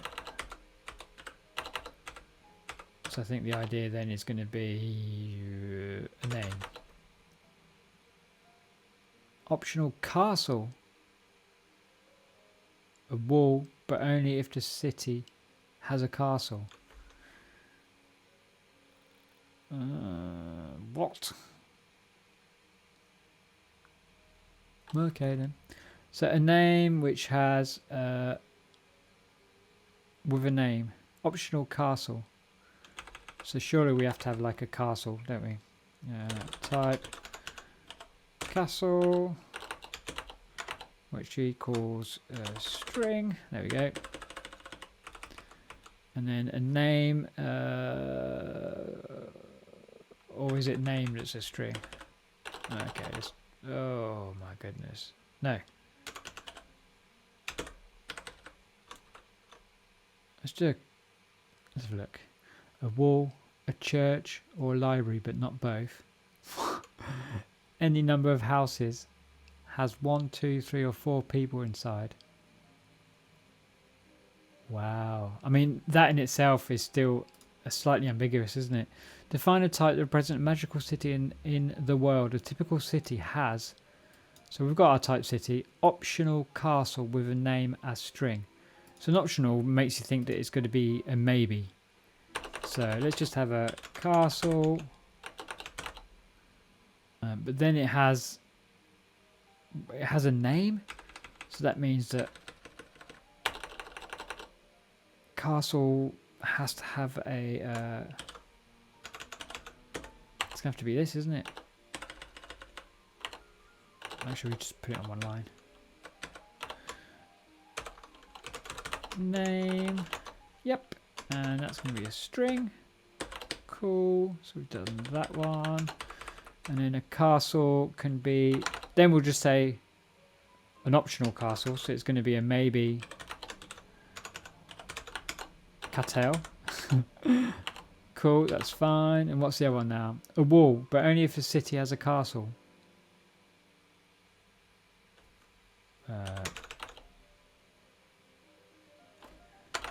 Whatever. Whoops. Only if the city has a castle. But I mean, you can't do an equality check inside. So it's just going to have to be a maybe wall. A church or a library, but not both. Okay.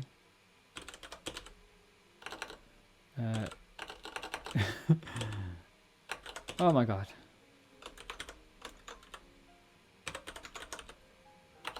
Church or library. Except I'm doing equal, but it should be like this. So my compiler is not quite working right now. and that's going to be C or L, because I'm getting a bit data C or L equals what was it, a church, whoops, or a library. Cool, that's that. And what's the fast one? Any number of houses. Each house has 1, 2, 3 or 4 people inside. Okay, so any number of houses. Oh, okay, so houses is going to be a list of house. Okay, and then we can go into, what is it, a house. A house can have any number. Each house has 1, 2 or 3. Okay, so we can just go data house, and that equals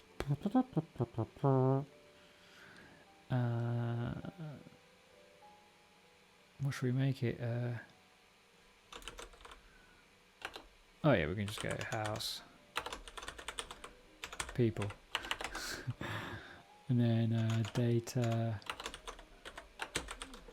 people equals yeah, okay, yeah, so people equals, what was it, 1, 2 or 3, 4. 1 P 2 P, oops, 3 P and 4 P. Was that right? People 1, 2, 3 or 4 people inside. After defining the city, implement the following functions. Okay, well it seems happy. Let's just refresh this. See if it is really happy. I could have done some crazy stuff without even noticing. Yeah, it's not happy. Oh, okay, well that makes sense. We can live with that, can't we? Whoops, whoops, whoops, whoops, whoops. So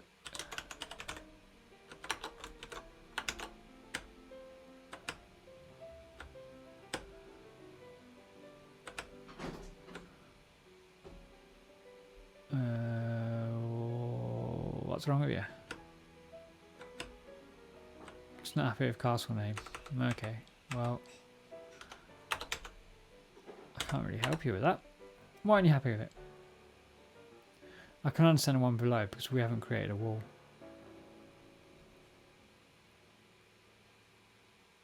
Oh, have I? Oh yeah, I've called it type, haven't I? Yeah, sorry. Good catch. I think my enthusiasm's just totally gone. But this one was a bit silly, so yeah, you're right. Thanks. Good catch. But this one was a bit silly. Wall, but only if the city has a castle.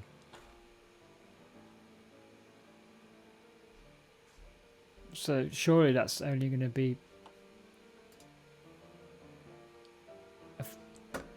that one. I mean, you know, with the, I'm trying to think of it with what we've got already. Yeah, it can only be a function. So I don't know. Maybe it's just because it wants this, doesn't it? Oh, what's this? Oh, yes! Oh. Yeah, you can be a string. Look at this. Let it warm up. Gotta let it warm up. Yeah, it's too cold. Too cold. I don't know if I can do that. No, I'm gonna have a bite already. This is to make up. Wife has been baking some like. Oh, I've got to show it properly. There we go. Like a little cupcake. Oh. Oh, it's dead soft. Oh, it doesn't just look it. It's bloody nice. Oh! Oh, you've outdone yourself this time. Oh my goodness. Oh, who wants to code? Oh, I could just eat all that. Okay, I'm letting it warm now. You might see this, I know. What an angel. Okay, build castle. Build a castle in the city. If the city already has a castle, the old castle is destroyed and the new... Oh, I don't know if you want to make this. That's really nice. Good. Thank you very much. You got a brew with yours.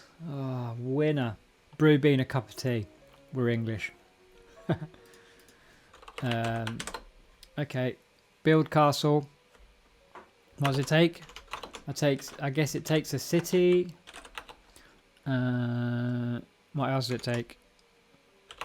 Oh no. Build a castle in the city. If the city already has a castle, the old castle is destroyed and a new castle with a new name is built. Ah, build castle. Okay, so we'll just have like a string. Because I guess if we look at castle... Oh no. Yeah, we'll just give it a string. That's fine. And I assume it will return us a city, so... Build castle, city string, equals. Now we want to get... I'm going to have another bit. We're going to have to case over castle. Essentially, that's what we've got to do, isn't it? I'm going to have another bite though. Mmm! Mmm! Mmm! Oh! It's pretty good! I forgot what I was doing. Oh yeah.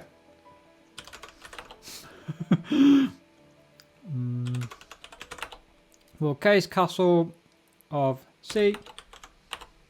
And then here we should have nothing. If we've got no castle.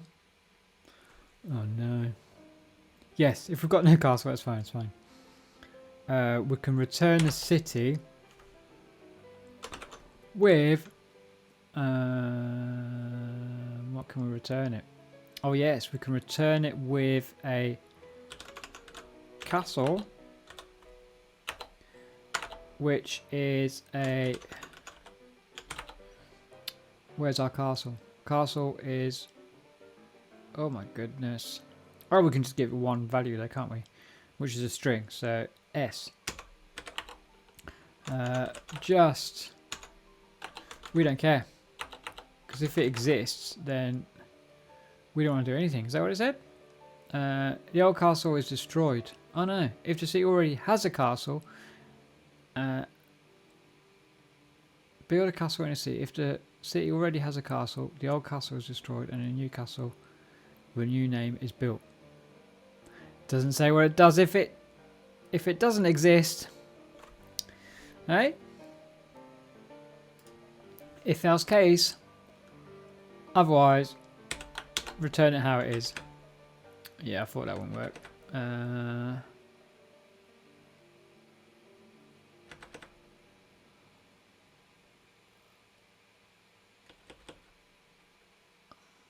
Oh, it's a maybe, is it?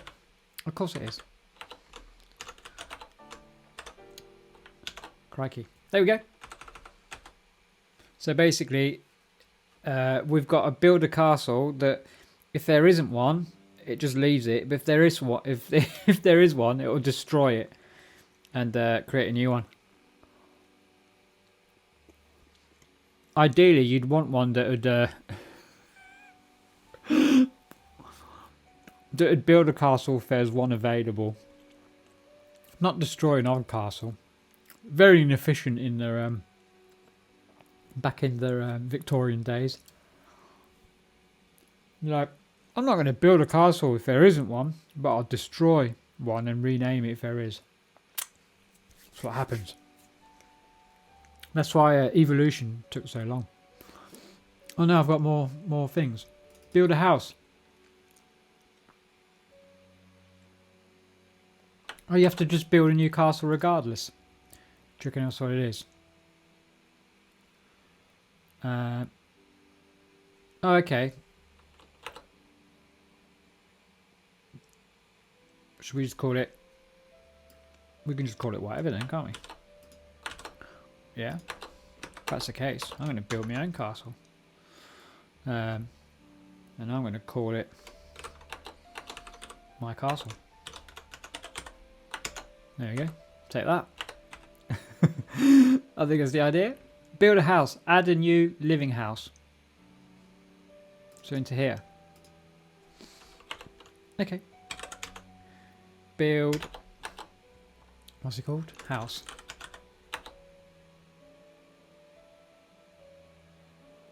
Isn't S the same as a new castle?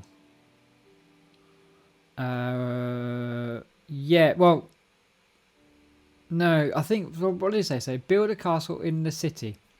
If city already has a castle, the old castle is destroyed. So, oh, have I got them the wrong way around?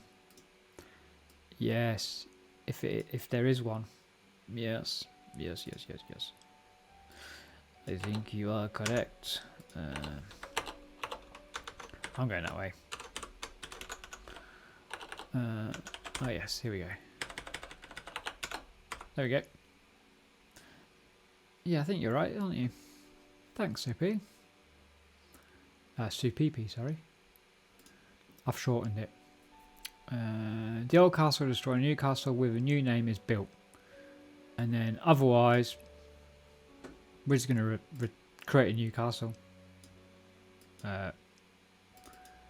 No, hold on. Yes. So that's when it's built, and otherwise we're just going to create a new castle and we're going to call it my castle. And then on build house, add a new living house. So I guess we're going to take a what was the type of our house? A house is literally a house with people. Oh my goodness. But what, how many people? I guess it's going to be one person. That's what we'll say. I've decided.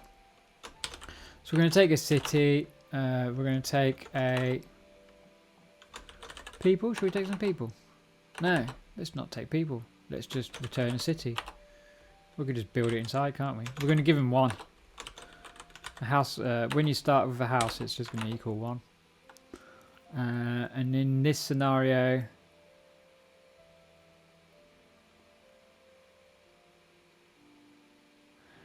so what is it? Super is fun. I think that if you ask to build a castle with a specific name, you should use that name. Oh no, well, yeah, I see what you mean. But what it was is, in it doesn't actually give you all the options. That's the problem. So we've just made up this option. It's because look, because all it actually watches for here. It says if the city already has a castle, the old castle is destroyed, and the new castle with a new name is built. So do you think? Because I mean, if we're not pattern matching over this maybe castle, then ultimately we can just return. We could just return that. We can just return this on its own. Sorry, we can just return this. Because if it's there or not, it doesn't matter. We'll just overwrite it.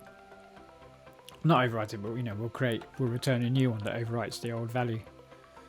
So I've just done a case because a castle is a maybe castle, just to work out if it's there or not.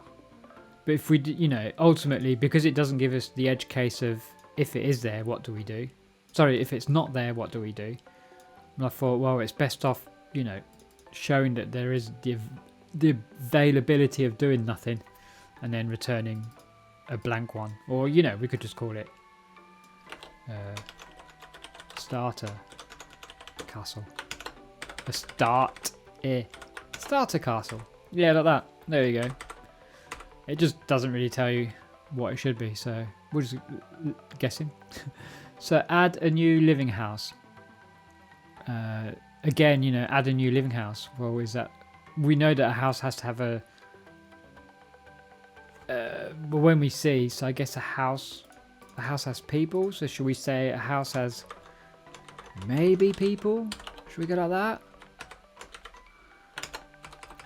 Yeah, because then at least we can just give it a nothing, can't we? And then in this scenario, we'd literally want to call houses. And that would equal that would equal what are we doing here? So yeah, so we do houses of C, and we'll append this new one, which is whatever we'll create here. And here we're going to create another. Is that going to be happy? Yeah, that's fine. So if we just, whoops, always do that. There we go. So that'll work. So now we've got to put our house inside here, which is going to be a. We're going to give it a house of nothing. There we go. Yeah. So in this scenario, it doesn't really matter how. We're literally grabbing houses out of the city, and then we're going to append. And we remember what append does. It just appends two things together. Which for this case, if that's like a list of 5 houses, then we're just going to append another house. But in this one, it's going to have nothing, because we've said that a house can be. A house might have people in it. So there's maybe people, and that's what I've decided. I'm not going to give it one person. You're going to have nothing. An empty house is what you get. Hello, hello, hello, hello, hello, hello. There we go. So build walls. Build walls in a city. But since building walls is a complicated task, walls can be built only if the city has a castle and at least 10 living people inside all the houses of the city. Okay. So build wall. So it's obviously going to take a city, and it's going to return us a. We haven't got. Oh, okay. And then it's going to return us another city. Yeah, because we can either. Yeah, we can just check. Or what we need to do first and foremost is see how many people are inside. Oh, damn it. Should we do a simple. Let me just quickly put this, because we're going to have to convert our. We're going to have to do like a people to int, aren't we? Let's just do that for now. Actually, let's do this. Undefined. There we go. And then we'll do another function, and we'll call it people to int. There we go. And that takes people. Whoops. And it returns us an int. So if we do that again, people to int, and then it's p, and it would go case p of. We don't need yeah. Can you? I think you can do it from memory. Is that how you can do it? I can't remember. We'll try it. 1p 1. What are we now? 2p 2. Whoops. 3. Find it. There we go. 4. Yep. Yep. Yeah, okay.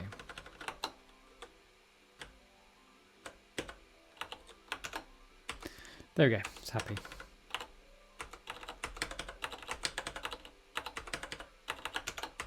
Cool. So we've got the ability now to get how many there are, because we've got to accumulate if there's 4. Sorry, if there's more than 10. We can't do that, because all we've got at the moment is representation of types, but we need to somehow go from people to int. So that's the idea there. And then what we're going to do here, first and foremost, we need to map over the houses. Yeah. Oh my goodness, I'm trying to do it without, because there's ways you could do it, but aren't at this level, unfortunately. Which would make this a lot easier, but we're not going to do that. So we're going to let's get the values of I guess we can. Oh, yeah. Let's do that. Let number of people. Yeah, there we go. And then we can check if it's greater than 10. I think this is like literally. I mean, we're just demonstrating what. Yeah, we're just demonstrating what. Oh, sorry, you said I don't know what level this is, even. And then you said very beginning, I suppose. Yeah, I mean we're in the third chapter in of Learn for Haskell, and we're just looking at data types and sum types. I think that's the idea. But in this now, I've got to work out the number of people. You know what I can do? Let's do this. We can do if num ber. Oh, here we go. If number of people will pass C into it is greater than 10, then what are we got to be able? Okay, and what's the value of wall? Maybe wall. And then what's the wall? Just a string. Okay. then we just return. So if it's greater than 10, then we can build a wall. Okay, well, to build a wall, we do that. And we'd have a wall which would equal just...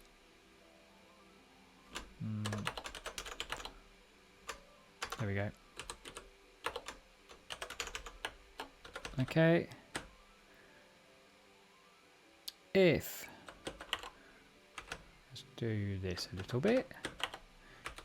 If then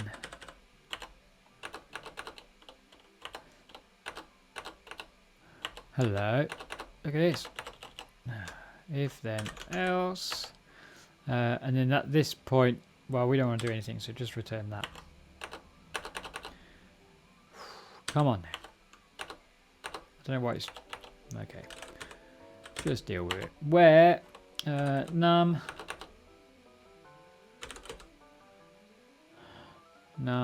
of. Okay, well, I've just got to make it. It's got to take a city. Cool. What's wrong with you? If number of people is greater than 10.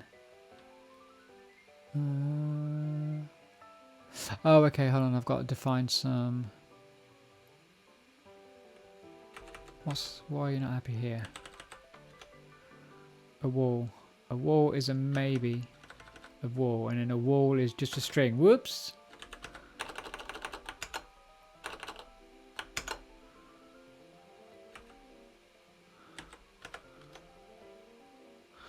I've not even declared C. So it's not going to know what anything is. There we go. Cool. So now we've got a function, and all we've got to work out here is to grab all the values of C. So of the houses. So we could do a let of houses, and that equals also have to have a castle. Oh, if I just check the number of... Yeah, okay then. Oh, no. What do I have to... I have to have a castle. Okay, let's do this then.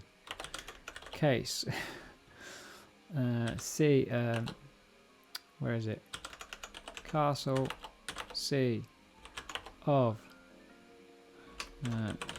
Nothing. So if it doesn't have a castle, we return C. Just... We don't care about that. Yeah, there we go. Let's do some of this. And let's do a bit of that. That'll do. I've got some blank bits here we don't want. Cool. It should complain though, but it hasn't. Let in. There we go. We're happy. What's not happy about here? Add type annotation to this. Okay, then we'll do it. Num of people is going to be an int. No, hold on. It's going to be a city to int. There we go. Look, everyone's happy. And we're going to do let of houses, and that's going to be a blah, blah, blah, blah, blah, blah. So we'll do houses of city. Wrong way around. Oh no. Was it? Did I call it house rather than houses? Oh no, I did call it houses.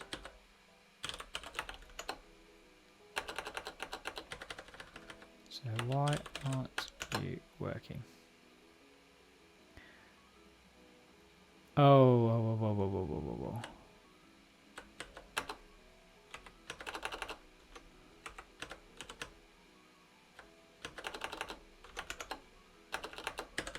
I always get these the wrong way around. Oh, goodness.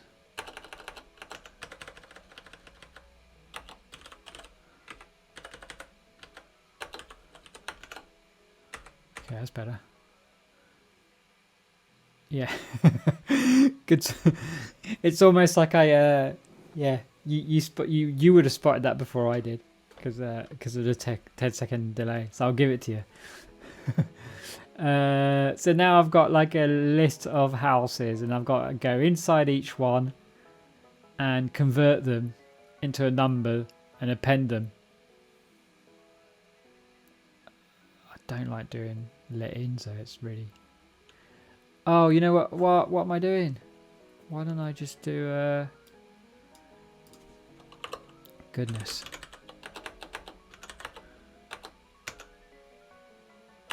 I'll just do it from within here. Let's just do that. It'll be easier. And then we can just use C from here, can't we? Yeah, it's fine. Doesn't matter. And then, so we've got houses available. We'll just do it from here. So we've got our houses. Oh no, we'd have to do it from here. Oh, god damn it. Don't call it houses. Again, I've done it.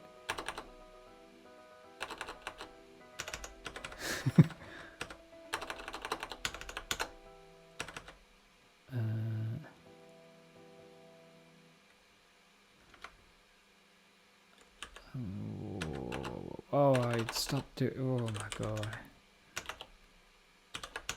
Cool, we've got... Okay, so that's just going to be of... that's just going to be a list of house. Okay, we're happy with that. It's not being used, that's fine. Next. So we don't need this. Technically, we don't really even need that in reality, because we've got access to C, so we don't need to pass it along.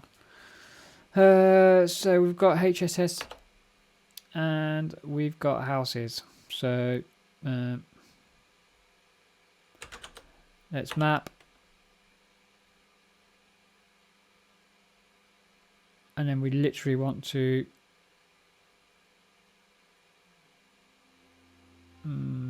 oh no, we want a concat map, don't we? No, hold on. Is concat map? Oh, I've forgotten. Let's just do this quickly. Map. And we don't need a city here. There. We're just going to map HSS. And what we're going to do to each HSS, we're going to do a people to int.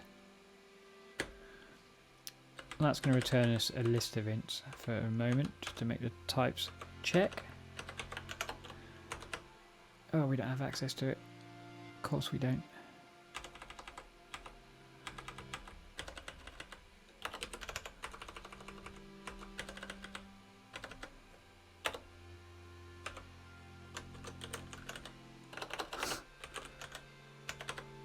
Whoops.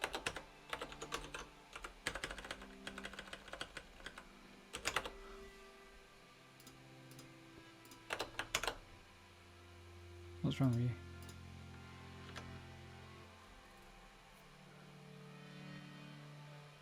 Oh my goodness, no, because a house has still got people.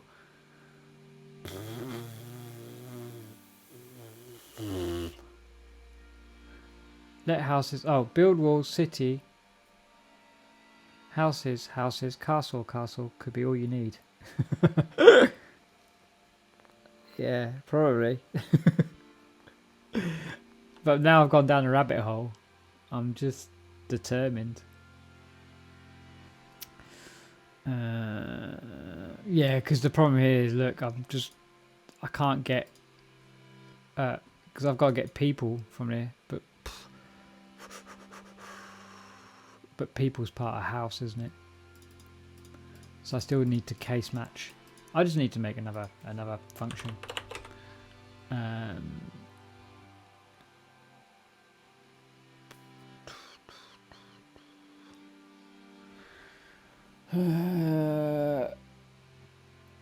I'm trying. Yeah, I should do. Oh, what? Not to have people inside and just have them as rather than nest it. So just have a house. Where's house? House just be literally people. And then we're like a lot happier, aren't we? But then here we just need to match. Yeah, so here then. No enums.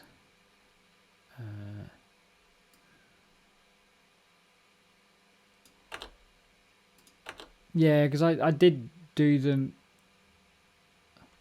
Oh no, I could still make it a. I can still make it a maybe people, I guess. Where's a house? People. We'll just make it a house is a maybe people. That kind of makes it a little bit easier. Okay, here we go.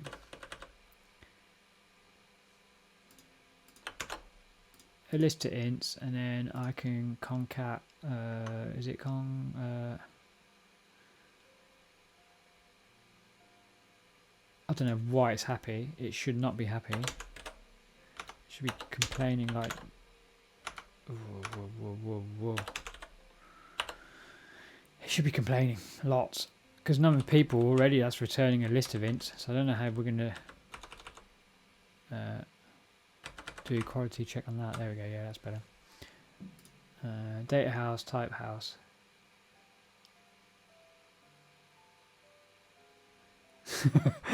Did we overdo it? Yeah, we probably did. So here, I'm just getting a house. That's fine. Let's just instead of that, instead of adding in people, let's just make that a house. Okay, that's fine. And then we can just do. We'll just do case. Oh no, it's cool. Thanks for the advice. Don't worry. But we want a case, so that's going to be a H.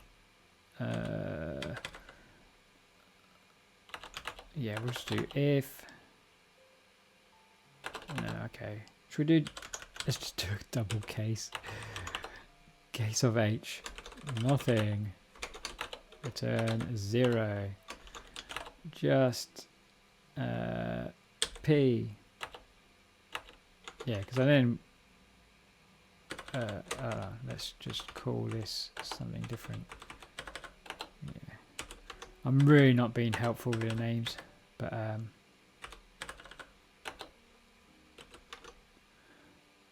oh no. Oh, okay. No, houses, house, maybe people. What am I doing here? The house is a maybe person. So now we've got to here. Oh, we've definitely got a P. Yeah, so we've got a person. And then I could have been a multi thing, but that'll do. 2 cases, not nice, but it works. Okay, so now it should be unhappy because here we're returning a list of ints, which is not good. Yeah, there we go. Let's refresh that so it complains and tells us what's wrong, which will be I expect it to be up here. That's where it's going to go wrong. No, it's going to be further up here. Okay. Case of H. Well, a house. Okay, so look at house again. House is either maybe... Well, a house is a maybe of people. So case of H. Why do you mean nothing? Couldn't match type house with actual type maybe. Oh my goodness. 1 second. I'll look at what you wrote, sorry.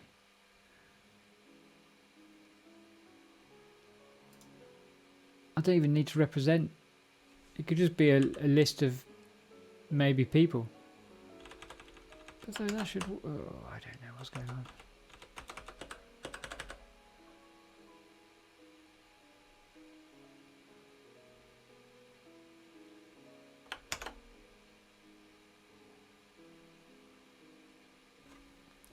Sorry, right. In chapter 3, they mention some type which also gives example of enum with bool and magic type, for example. Okay. Oh, did you go? Oh, you went that way. Oh, okay. I see what you mean. Yeah. I didn't spot that. Or I did. Did I use... Oh, yeah, I did. Data.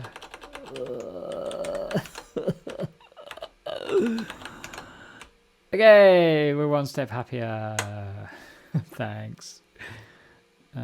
What's wrong now? So a house.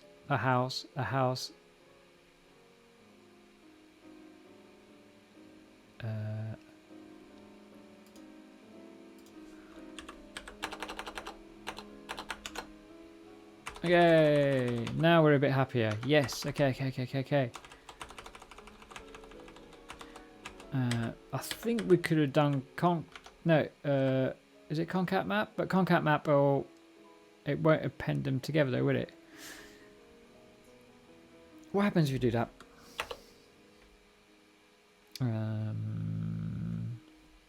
Let's go back. So, a refresher. Let's have a refresher. Concat map. But what's the type concat map? Let's remind ourselves. A to B. Oh, TA. So T being a foldable, so it can be a list of A.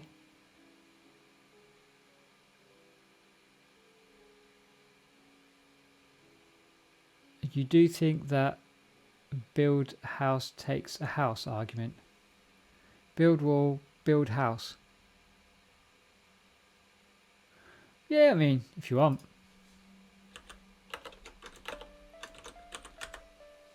Build a house.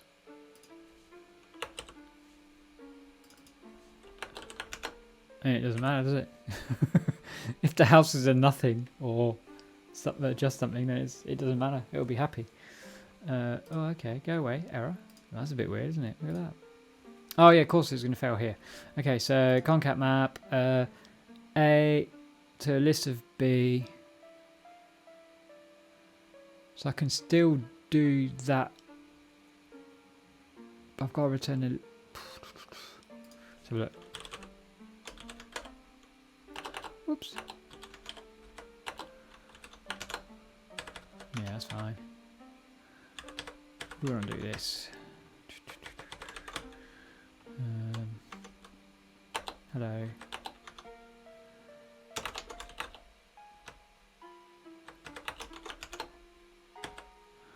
What are you not happy about? No, I can't do it with concat map. I just need to map, and then I need to... Because I've got to map over it. I can't map and concat map at the same time. Well, I can, but just not with things that we've not taught yet.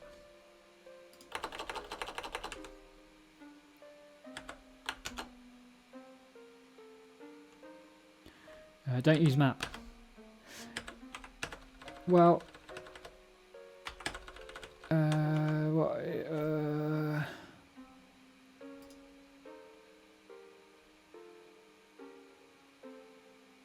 Can't you do... this is what I was going to do. It's getting late and my brain is just not having it.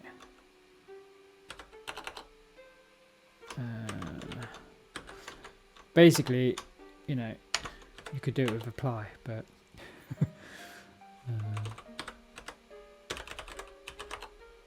no.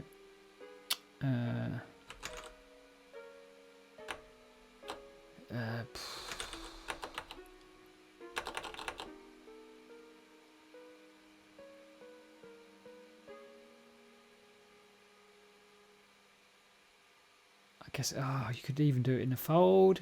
There's multiple ways you could do it. But we haven't taught any of those. So look, let's go here. Go Google. Hold on. Let's go.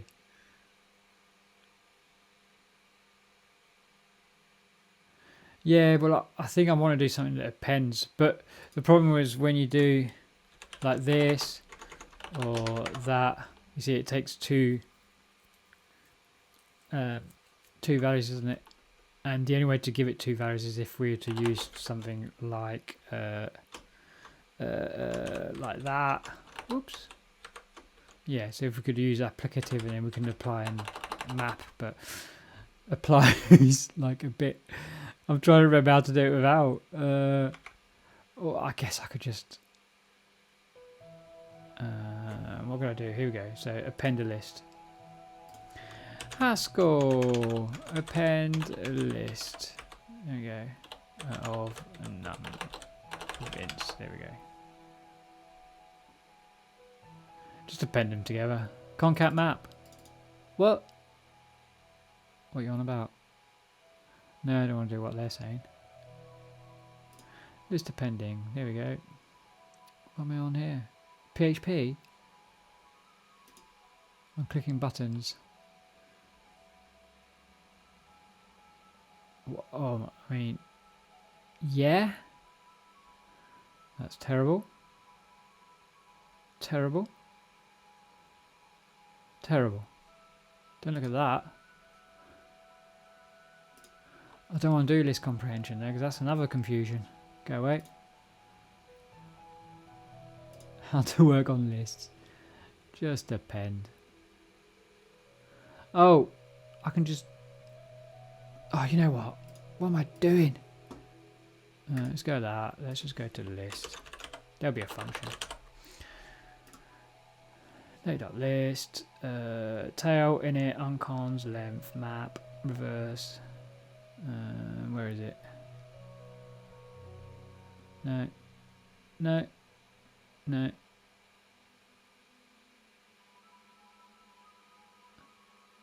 Yeah. TAB. Your type kind of looks like append them. Oh, just add them all up together. But I can't see. There's no. I know, but there's no knowledge of fold. I said that right at the beginning. Concat. There we go. No. So that will just concat them all together, or any, or sum. There we go. We can use sum. God damn it. No, we've not done folds yet. Yeah, I said that at the beginning. We can do it in a fold. We can do it. There's loads of other ways. But I'm just gonna use sum. Sum's not gonna be happy. Why? What are you doing? What does sum take? Have I just done it take wrong? Sum, a T of A, and returns us an A. Hello. Whoops. Let's do sum. Okay, 1, 2, 3, 6. Okay, well that's. Oh yes, course. Here we go. There we go. We've done it. Oh my god.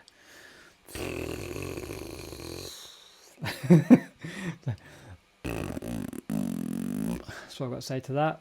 That is disgusting. Shall we refactor it a little bit because of its ugliness? Because that was just too much. Okay, well we can do first and foremost. We can do this in line, can't we?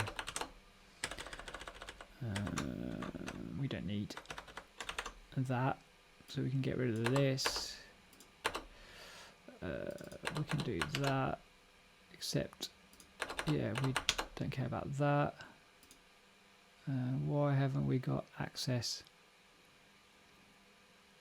Couldn't match the expected type houses to int.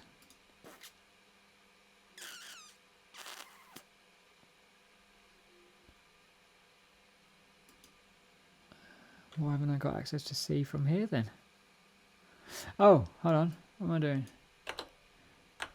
Yeah, it doesn't take anything. There we go. So we made that simpler. And really, we could just inline it there. The only bit that's a bit ugly is this part. But I don't want to start using functions that haven't been displayed. So castle C. Yeah, so first and foremost, we case over castle. Let's have a look at our castle. Castle's the types there, and it's a maybe castle. So, I mean, there's functions that will, you know, stop you having to, wherever I've got it, you know, so you don't have to case match twice. Well, we don't. We do a case match and then an if, then else. So we check, is a castle empty? If there's nothing there, then we can't build a wall, just return a city. Otherwise, we don't care about the value because that just returns the castle, which we're not that fussed about because we're wanting to add a value. So they take up map but not fold. Yeah, I don't even think maybe they only done a little bit of map. Yeah, I think that was from chapter 1. I don't know. Hold on. I'll give you this. I could have really, I could have just looked myself. I could have just done this. Well, there's no fold in the whole project. And there's only one map. Okay, so there's no knowledge of map either. so yeah, my bad. Well, we did recursion, which is basically a map, and we've done filter. Hold on, that's just not working. There's definitely a filter in there somewhere. I'm pretty sure we've done a filter already. But anyway, in case you didn't know what a map does, is a map takes, if we look at the top, yeah, we've definitely, it's in the previous chapter. It's got to be in here. Yeah, there it is. There's map. Is there a fold? Fold R? No. Yeah, sorry, I was looking at rags. So there's loads. So we did map in chapter 2, and it looks like there's some F map in chapter 4.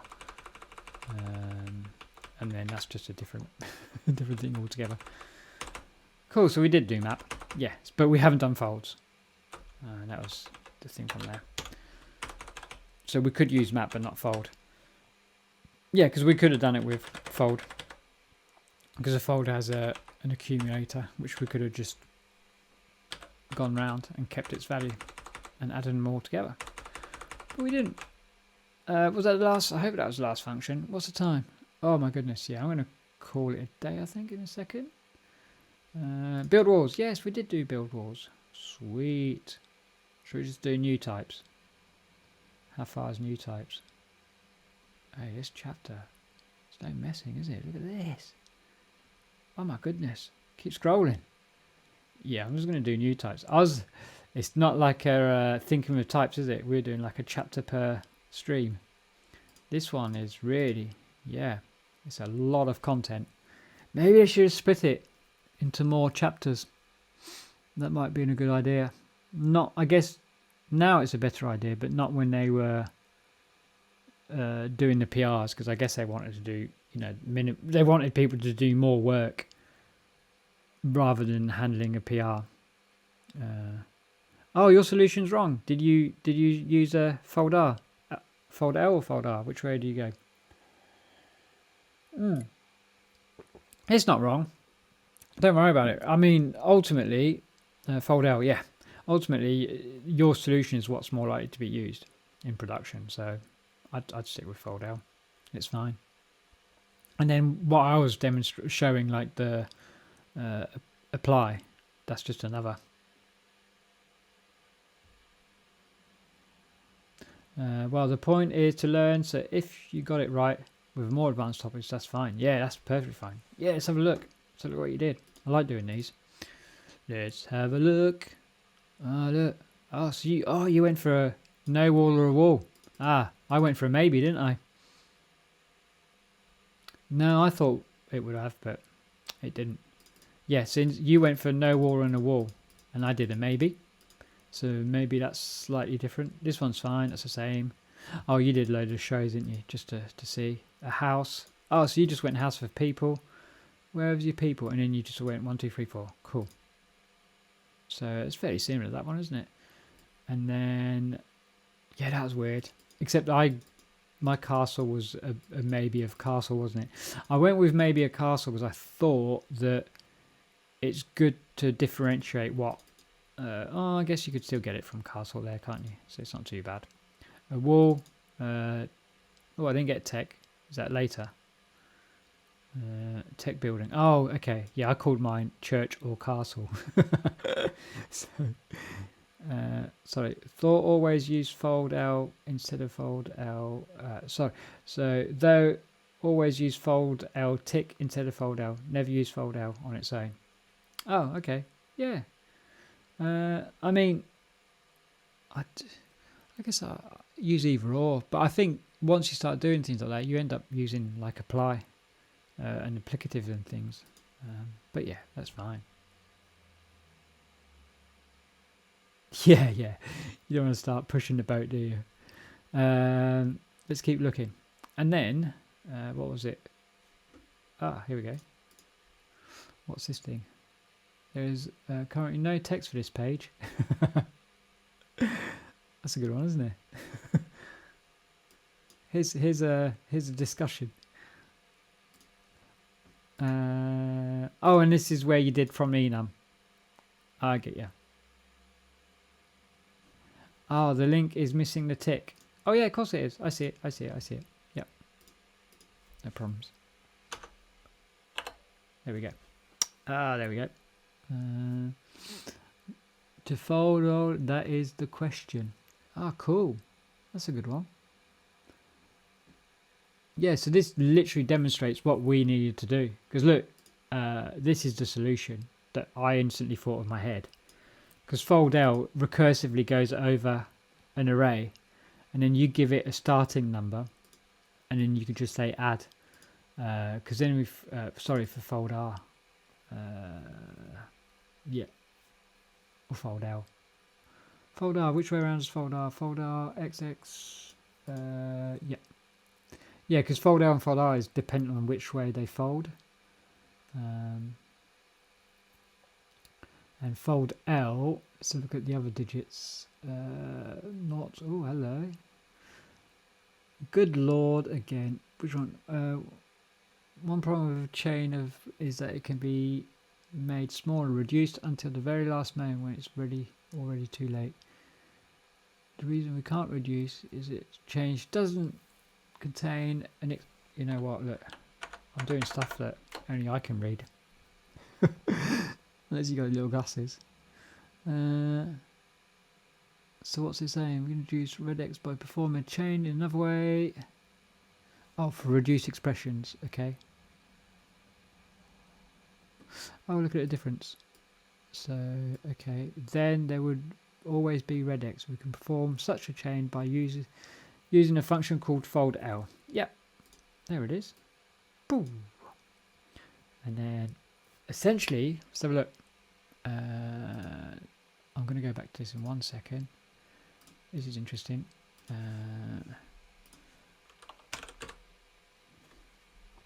Is that the sum we used?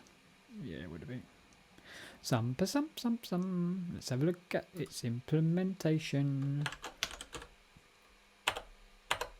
Sum. Oh. Hold on. This isn't. There it is. Oh. No, it just folds maps over sum. Okay, well, that's not quite. For some reason I thought Let's have a look at yours. This is a bit though. Okay, so you did from enum, from people to int. Oh, so yeah. So I literally just pattern. You did it that way, where you pattern matched those. So you had, your pattern matching was there, and I did mine inside a case, which is, one or the other, isn't it? And then this is where you did the magic. So you got the people, and you did a fold R. Let's have a look. So your starting value was 0. That's correct. And then what else? Your houses. So you got your houses. Yeah, so that's fine. So now you've got the list of houses. That's like the list of houses. And then that takes a function that expects 2 values, and then a starter value. So in our case, it's 0.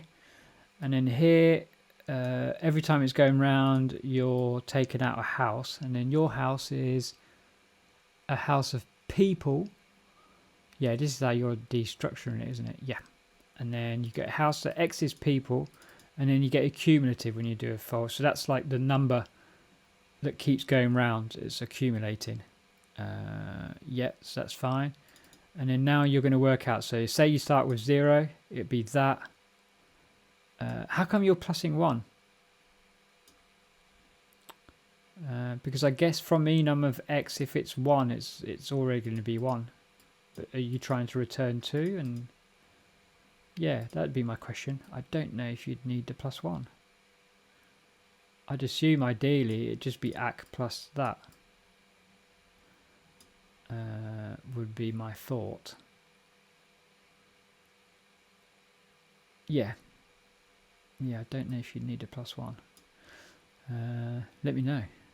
I think that's right. Yeah, so then you've got your people. So now you've got your accumulation of all the people put together. Soza? Oh, what have you taken? Everything. She's taken everything. Bring it back.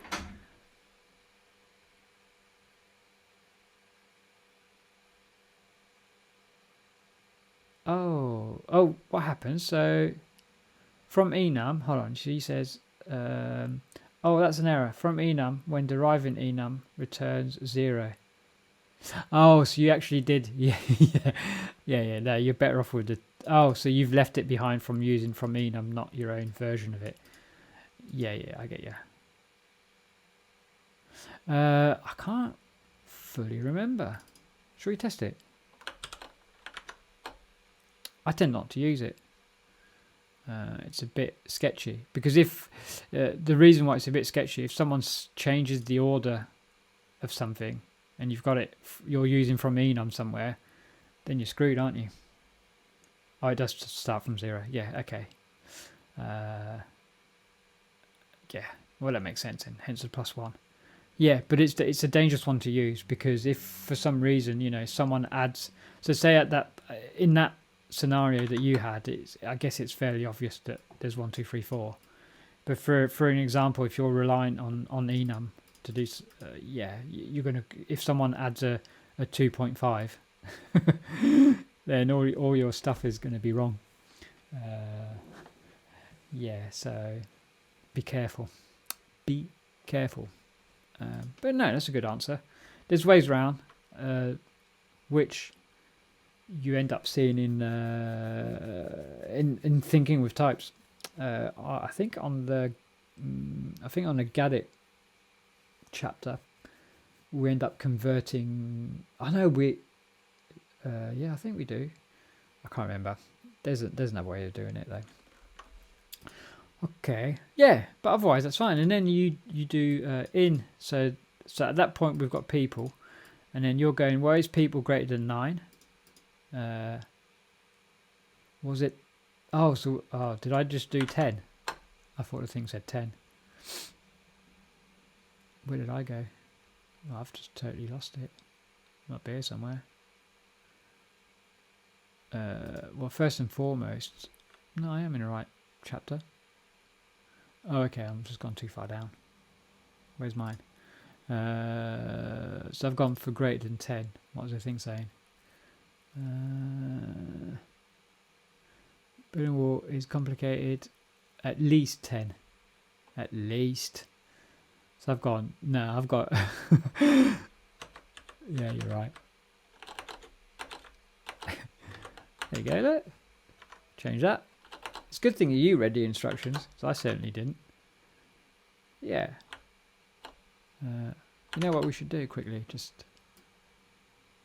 Yeah, but that's right anyway. And then you see, and then you return the wall. Which in your case, a wall is just a wall, isn't it? Oh, yeah. Oh, okay. Oh, yeah, so you went wall or wall.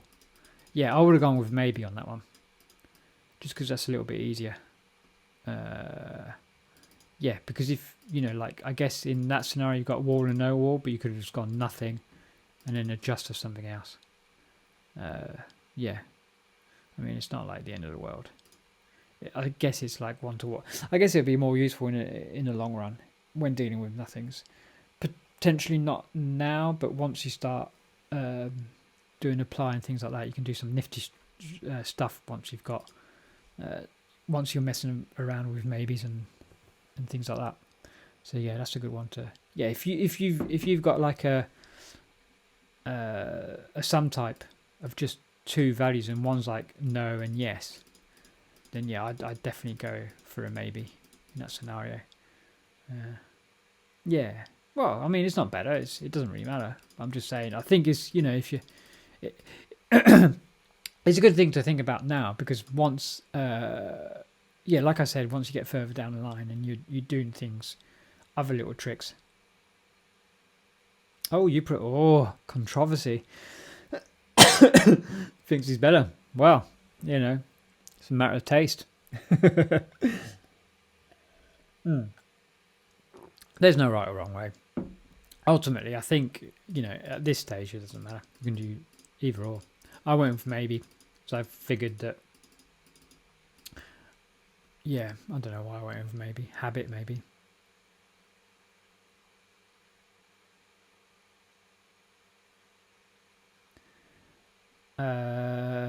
So hold on. So bool could be a solution as well, but maybe it's for when you have some value or not. And in this case, we don't. Oh, okay. I see what you mean. Yeah, yeah. I just made mine a string, didn't I? So I cheated. Yeah, no. Okay. Well, in this scenario, you both win. I lose. I made mine extensible. So you know, when things hits a fan and we need to start using apply, mine will work, and then you guys will be stuck with no wall and wall. I'm only kidding. No, I just didn't read the instructions. That's basically it. No, that's good though. Good options. I like it. Hold on, did I finish it? So we went to that, and then this was that Haskell. Yeah, and that's where you get the value out, don't you? True and false. And that's how you're able to... is that greater than 9? Oh, yeah, so you've done the castle bit in the same... So they both have to match. Oh, sorry. No, there. Yeah, there. And then you do that, and else you do that. Cool. Yeah. I guess, yes, it's very similar. I just did all my pattern matching sort of here, and then had to do another bit here, which is essentially a similar vibe, isn't it? Except you just put both of them there. Cool, cool, cool. That's that. What was the next bit? Oh my goodness. I might stop it here, you know. What time is it? Yeah, I've been doing it for a while. Let's do another load of these, I reckon. Oh, this is like the longest wait. Did you enjoy that? I just go on to try and... Oh, did we get a reply? Yeah, here we go. So it's not an eta reduction, even though it looks like it. It comes from the semigroup monoid instance for functions of data monoid. Instance semigroup B, semi A to B, where F append to G is the same as X, F. Oh, okay, that makes sense. Look at that. The nice knows power composition of functions with common monoids. This was to do with... we did a thing, didn't we, earlier on? Where was the original? I can just look up at the tweet. Go back to the tweet. Go back to the tweet. go back to the tweet. Where was the tweet? Maybe it was there. Let's go here. Oh my goodness. Where's the tweet? Where'd you put the tweet? There it is. This is drop take. This was the idea. Here we go. So in the last one we did a function of we did a rotate function, which essentially takes a list of whatever and then it rotates it round, like there we go. So rotate. So it take a list. So if we were to give it, oh my goodness, like that. So if we do 1, 2, 3, 4, it takes an integer. So say 1, and then that will return us 2, 3, 4, 1. There we go. And then whatever number, you know, so if it's 2, yeah. So that's the idea behind it. And essentially with rotate, you can do this. You can do take and drop and use append together, and technically it's like it's n and x's, and technically it's doing n x's and x's like that. So that still works, but I thought that it was doing an eta reduce. You know, I was wondering, well, how does the values get around here, get into there? And then looking at the answer, which is now disappeared because I've just opened that there. So it's not an eta reduction, even though it looks like it comes from a semigroup monoid instance for functions from data monoid. So instance semigroup B, semigroup A to B. So this is like the instance of an A to B where F, these have to be functions, F and G, and this is what it does under the hood. So it takes it's a function that expects a value, so it's a lambda, an X, and it literally just puts a G and an F. It puts the X in front of them. So if you're going to have X amount of values, so if this takes 3 and that takes 3, it'll work. But I guess it won't work if one takes more values than the other. That'd be my thinking behind that. Yeah, that's pretty cool though, isn't it? That is pretty cool. Well, on that bombshell, I'm going to stop. I think I'm pretty tired, and it's yeah. I don't know where we got to. We got to here, didn't we? Cool. Yeah, I'm going to do that, and then I'll put this on YouTube at some point. I think I'm fairly caught up. I think there's not many missing. I think it's only this one, but yeah, cool. All right. Well, thank you for coming, and no worries, and have a good night too. And see you in maybe. I will do a schedule at some point, maybe in the next year. So that gives me 2 months. Sorry, within the end of the year, I'll try. Yeah, no, no worries. At least you can, you know, if I'm not coding, I'm saying some sort of crap that's entertaining. So it's one or the other. Right, I'm going to press my ending screen. I need to change it because, right, you're not going to hear my voice, but I've gone from this. My voice is going to go.